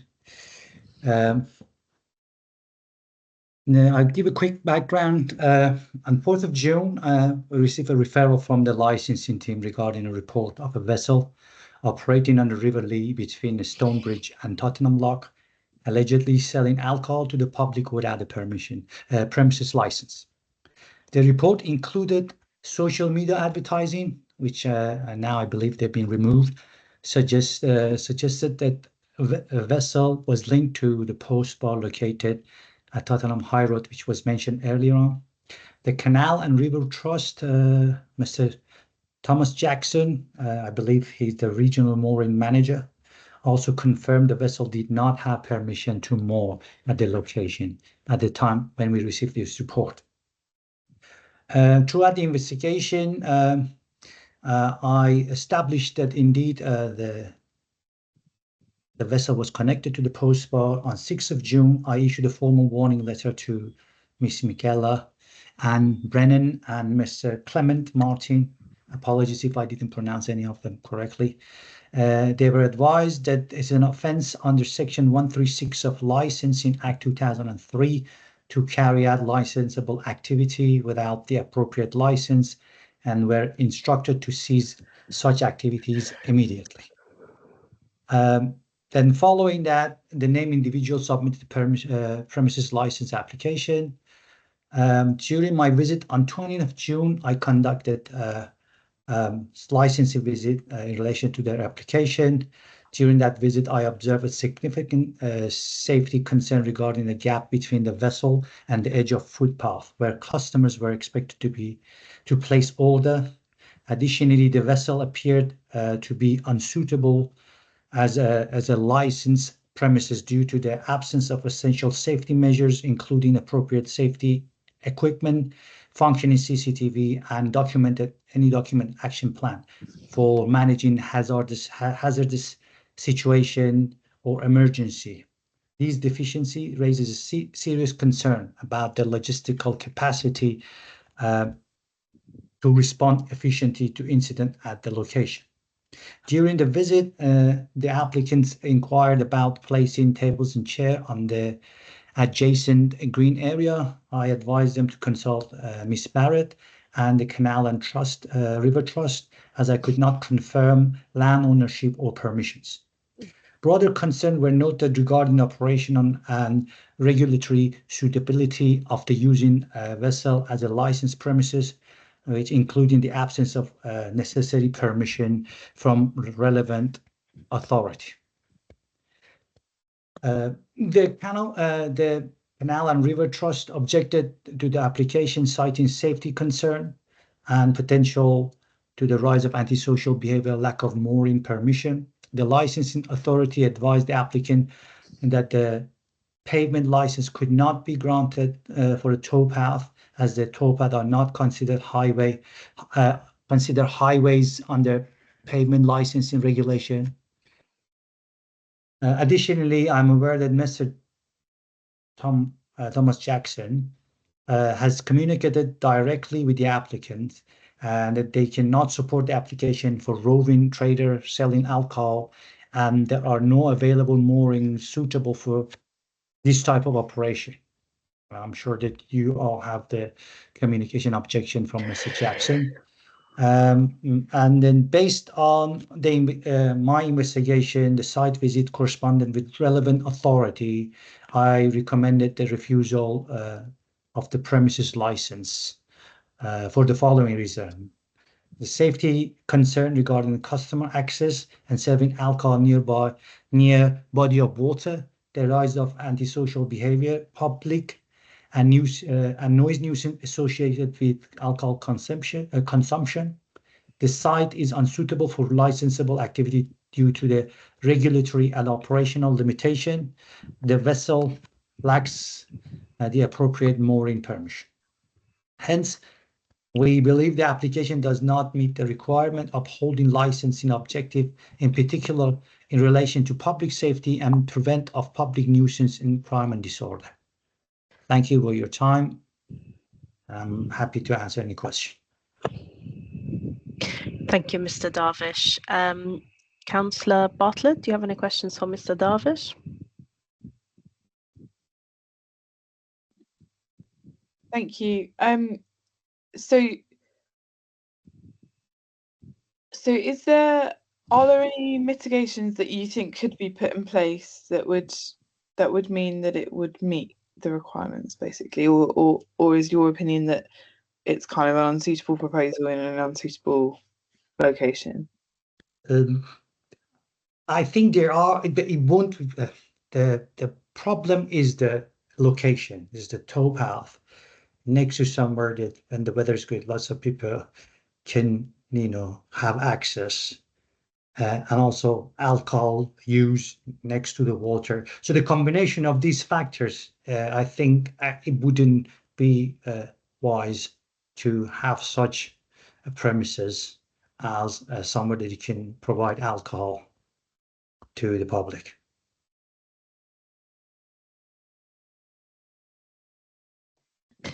Thank you, Mr. Darvish. Councillor Bartlett, do you have more questions, or should I move to Councillor Da Costa? Yeah, you can move on. Thanks. Thank you. Councillor Da Costa, do you have any questions? Thank you, Chair. Yes, a couple of questions. This is an interesting one because I've not done a boat before in my time on licensing. In your view, because I think that one of the challenges is that there are a lot of concerns about the space, and also there's not agreement from CRT about where the boat is going to be docked. Yes, docked. I suppose then, in your view, if an agreement had already been if an agreement had been reached with CRT and a suitable location found, plus all of the conditions, for example, the police have put in place, do you think you'd be minded to agree with conditions, or would your view still be to object? As in, basically, is it that we just don't have a location for the boat, and therefore everything's up in the air? Well, as I mentioned to Ms. Brennan on the day, that was my first application dealing with such, premises, a vessel boat being used as a premises license. My main concern is like places like Canal by Camden, where such things happening. The towpath here is a way that when the boats, any of boats, regardless if it's Miss Brown or any of them, when they tow, when they moor next to the edge of the towpath, is clearly a gap, and the lack of any kind of safety barriers between people who approach to the edge of the towpath. That's a big concern. Hence, if it's that combination with alcohol and no safety measurement, not because of Miss Brennan, but that whole stretch of location, that's for me would be the factor that I still would object in terms of safety, public safety. Okay, thank you. Thank you very much. With regards to, I had a bit of discussion with Miss Brennan about if they were granted the space, were granted a license, how are they managing the outside space? What are your views about how noise conditions and antisocial behaviour can be enforced when you have outdoor seating in a space that may or may not be granted, but let's assume it is granted? How would that be managed, and what would your concerns be regarding that? To be honest with you, that based on the location, the managing it will be hard for the licensing or anyone involved to try to take enforcement action, especially when the weather is good, because simply people can walk a few paces, a few meters, 10, 15, 20 meters away, simply say, okay, I'm out of the vicinity of the premises, even though alcohol was purchased from there or other drinkers in this area they can bring along, and hence that kind of the gathering of people, the combination of good weather, music, it will create the kind of atmosphere that would be hard to manage it. And even though, let's say, after 9 p.m. they close down, because it's somewhere everyone have access, because it's a public towpath, they can continue having the music, have the gathering, and continue drinking to the late night of, the hours of the night. So I believe it's going to be very, very challenging. I could say almost impossible to deal with it. Thank you. Chair, I have no further questions. Thank you. Councillor Bartlett? Can I just check on so currently, is it legal to drink alcohol on the towpath? There's like certain benches along certain bits and so on. Is it legal for people to have alcohol there? I can't answer you directly, maybe Ms. Barrett, I won't, because certain places that you are not allowed to drink within the city centre, there are signs, but in terms of who has the ownership and if there is the CRT are allowing people to drink alcohol on the public towpath or not is something I think Mr. Thomas Jackson would have been the best person to answer to your question. Because I sort of think that's quite important, because if it's already the case that any of us, could take a tin of something down and sit on a bench, then I think that's a different sort of circumstance, the situation that we're talking about here. I can't answer your question, but even hypothetically, let's say they're allowed or they're not allowed. When the alcohol is purchased from the premises that has a license, and that itself, if result to any kind of incidents, that itself will be the place that put both the licensee and the council in a position that why such license in the first place was issued. But if the member of public on their own accord, legal, permitted or not permitted, have drink on there, any responsibility falls on their own in account that they have been drinking and God forbid something happened to them, fall in the water, etc. Thanks. And Chair, would it be possible to ask another question? Yes, of course. Just to clarify, reading the police's response, they've made certain kind of observations, but they're not formally objecting to this, are they? I haven't read the police representation. Ms. Barrett, this is something that Ms. Barrett can respond to. Well, What so is the police the have made, police's- yeah, they have made representation. It is called a representation. I think what they have chosen to do is that the River Canal Authority are responsible authority in their own right, and therefore have set out that really and truly, their position, and they are able to take that forward for themselves. The police are not going to, step on their toes as such. Thanks. I've said it before, but I do think it's an issue that's the main people in charge of this, or the main. I think there's a lot of unanswered questions that actually the Canal and River Trust probably need to answer. So I'm just for the record, I'm saying that I think it is an issue that we don't have someone to engage with here.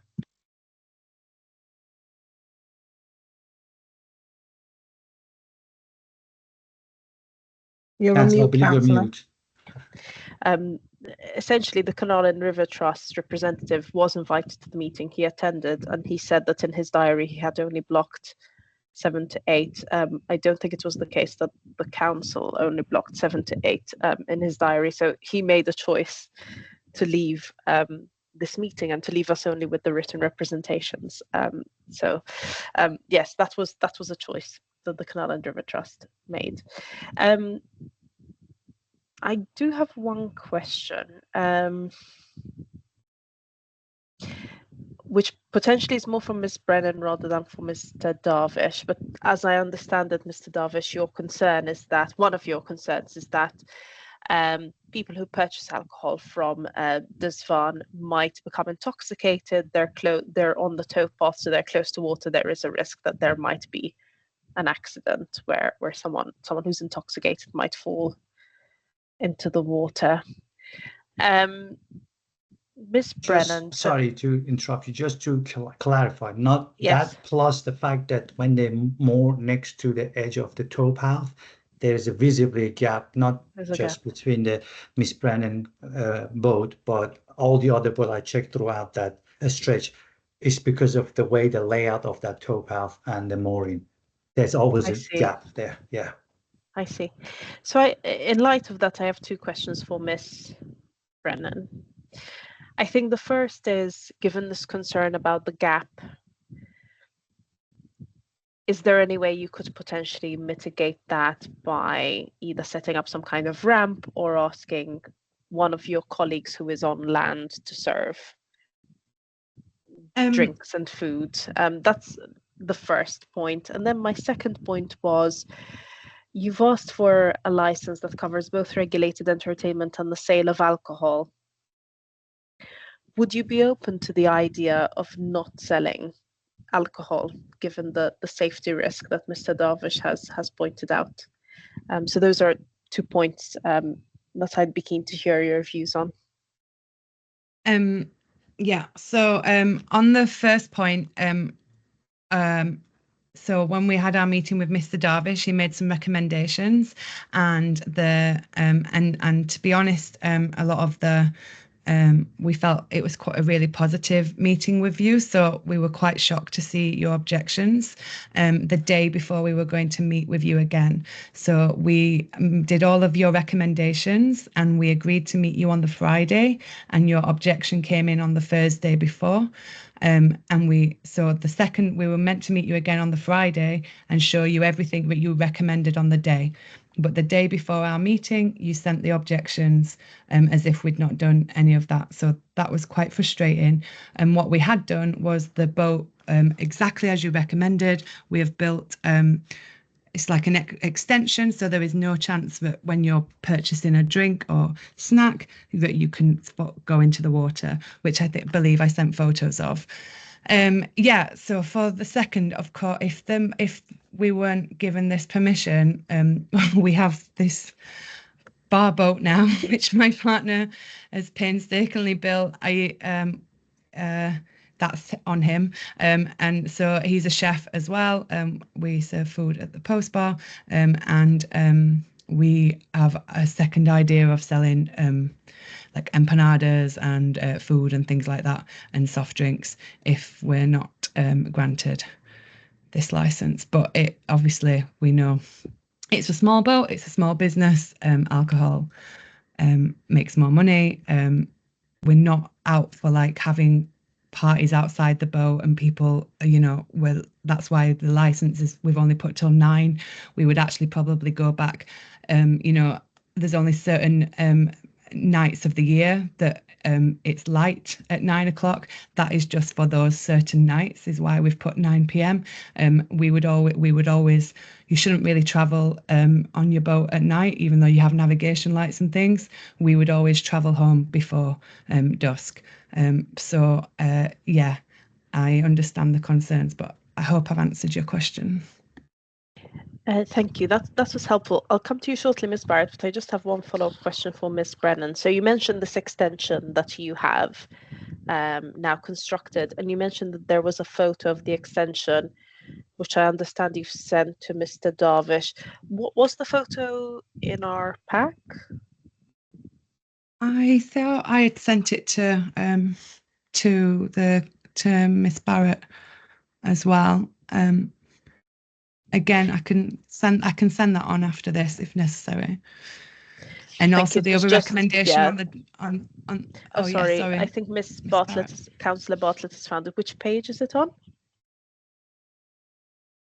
Sorry, you're on mute. Yeah, page 108, I think. Fantastic. Yeah, I just want to see a picture just to understand how it works. Thank you so much, Councillor Bartlett. Miss Barrett, you wanted to come in? Thank you, Chair. I think, Chair, the problem that the panel has here is that the applicant has gone ahead and is doing things and making, provisions and arrangements for things, really. And it's a bit of a cart before the horse. So had the application with the CRT been done, some of these issues, I am sure, would have been picked up by the River Authority and addressed. The safety around, how the boat was going to be used and how to make that a practicable thing would have been covered if an application to the CRT had been done in the first instance to seek that permission, really. So yeah, it's a bit difficult. And obviously, you know, for the officer, for Mr. Darvish and myself, this is the first time we're all having to deal with a boat application. So it's one thing, Mr. Darvish coming and speaking with you, and then having to come back and realise, oh, CRT's been in touch, and this, you know, responsible authorities have been in touch and have making officers aware. Well, actually, that cannot be done because we are the authority here, and we have said no, and X, Y, and Z needs to be put in place. You know, the council is not able to override that. Yeah. And I think the other thing for me is obviously the application is asking for regulated entertainment. How is that going to be offered and managed? You know, one of the things that was raised on the application that I already responded back to Ms. Brennan was that, you know, if a license is granted, we cannot be granting a license to give them permission to be at other people's events, which is basically what it mentions. It mentions things happening along the towpath with various events or festivals taking place, that they'd be party to that. Well, that's not going to be covered under your license. The license is only going to, if it's granted, would only cover for off sales. That's it. It's not going to be saying, you know, and this license will allow you to take part in this event that takes place every year. Not at all. Not at all. So I'm interested to know how the regulated entertainment part of it would come about, and how to whom is that regulated entertainment going to be provided, and how is it going to be the people on the towpath? And if so, you know, you're back to again needing permission from the CRT in order to be using that towpath in that way to entertain people, because we've already established that the boat is not going to be for the public. Sorry, can I? Yes, of course. Can I respond? The regulated entertainment is just for some ambient sound. So again, we told Mr. Darvish about we'd just have a speaker, not very loud, not amplified, a Bluetooth speaker just for ambient sound. We're not going to be doing other entertainment. Again, as part of the application, I thought you would want to know what the intentions are fully for the business, and that's why we mentioned things like the Apple Festival and things like that. Of course, I know we would need a temporary events license or stroke permission from Canal River Trust. The people that are doing, we're not just going to rock up at people's events, obviously. We would need another temporary events license. I'm sorry, my only point was that we felt like we had a really positive meeting with Mr. Darvish, and then the objections have come in from CRT, and all of a sudden you were worried about this, which of course you were worried about it in our meeting, but you gave us the allowance to show you how we could mitigate that. And so that's where our disappointment was there. So I had to say that. Sorry, Jay, can I just therefore point out, so if regulated entertainment is only going to be for background, it really doesn't need to be mentioned then, therefore, on the license in any capacity. Yeah, because if it's just for background, you're not using it to entertain anybody. You know, no one's going to be dancing on the towpath outside of you. No, I was just trying to. I made that change because I thought we needed to put that in. Okay. It's not necessary. So okay. And further, and sorry, the only other point I thought was about toilet facilities, really.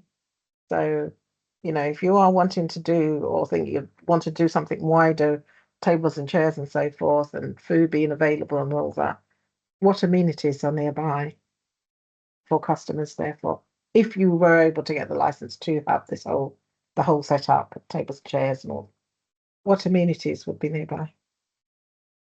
Where would they be? There isn't any there. So no, I don't know. I'm asking. Okay, there is not that I'm aware of in Hale Wharf. Okay. Can I just confirm, if they are to sell drinks and food, is it a legal requirement for there to be a toilet? I believe there is. I believe under food safety that there is the requirement to have convenience. Okay. So I guess if we had a big enough area, big enough income, a big enough business, we would hire a toilet. But that's not something we'd thought. Yeah, I understand, and I almost feel like I'm wasting everyone's time. Sorry, but yeah, so so for all of those things, everything then goes back again to requiring that really important permission to be given by CRT for what you are wanting to do, for for you to be able to establish a business or in the context that you want to be able to operate. Yeah. And that important conversation with CRT and that permission from them, which will encompass all of those considerations around the safety and the towpath use, is fundamental really for you. Can I just clarify, Ms. Barrett, is your position that if CRT were to give permission to this boat, that CRT would then install a toilet at this location? No, I'm not saying that CRT would. I think that conversations would be had with the person who's wanting to operate the business. And yeah, CRT would need to have those kind of conversations with the business operator. It's in very similar way that Miss Brennan, or was it your colleague, mentioned the boat that was nearby and had tables and chairs out and used that as they're doing it, so why wouldn't we be allowed to do it? And you know, the River Authority were very clear in their response back to say that that was a matter they were unaware of and that would have to be dealt with, and they are dealing with that. They're there right now. Well, it's for them to deal with. It's not something we in the council. They're so set up that it's a shock if they don't have permission. They've been operating for like 2 years. They're coming every 3 to 4 weeks. That's okay. Sorry, Chair, but that's irrelevant to this. What the point I'm making is, the River Authority will be the ones that need to do that.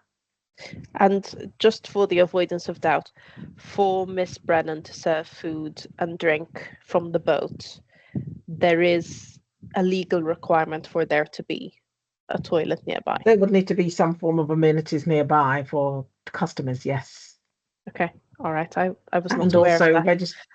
registering as a food business, and even if they do alcohol, they still need to register as a food business. But obviously, even preparing food, then the food safety inspection and so forth would also need to be carried out. Yeah, they've contacted us already, but I was waiting for it to, to see how far. Thank you. Mr. Darvish, did you have a point you wanted to make? Yes, just to Ms. Brennan, I'm really sorry that you're feeling disappointed. And as I mentioned on the day that we had a chat, that this was the first time I'm dealing with such kind of application. I do apologize, but the main thing is the public safety, not just for myself, for yourself, if something happens. And unfortunately, it seems to be the a case of that wanting to set up a good business, but at the wrong location. And it wasn't that I didn't look at your picture. I didn't look at the picture. Nevertheless, it's only covering a little short amount of that kind of a gap. Again, I do apologize. Thank you. Thank you. Miss Brennan, do you have any further questions for Mr. Darvish? No, thank you very much. Thank you. I just want to pause to see if anyone else has any further questions before we move to concluding remarks. No further questions. So, Ms. Brennan, could you kindly sum up your position? Just thank you for listening this evening. Sorry, I'm getting a bit upset because apologies. I guess we just have to see what you guys agree and if CRT go with it. Thank you, Ms. Brennan. I'm sorry to see you feeling upset. I think part of the challenge here is that the idea of a boat as a premises is quite novel. So I think for many of us in this meeting, this is a challenge that we haven't encountered before, and there are lots of issues that need to be talked through. And I think that has possibly made this case a bit less straightforward than other cases, because it's complex to see how requirements apply to your particular case where it's not a sort of traditional premises. Mr. Darvish? Unfortunately, based on all the stuff that you spoke and the fact that CRT are the kind of responsible authority for that section and high risk of security about the safety of the public, we still stand the objection for the application. I'm sorry, Ms. Brennan. Thank you, Mr. Darvish. So we will deliberate after this meeting and you will receive a decision within 5 working days. So this brings us to the end of this meeting. I believe there are no AOBs. So we will conclude the meeting here and the committee members and the legal officer will reconvene after this meeting to make our decision. Thank you, everyone, and good evening. Thank you. Good evening.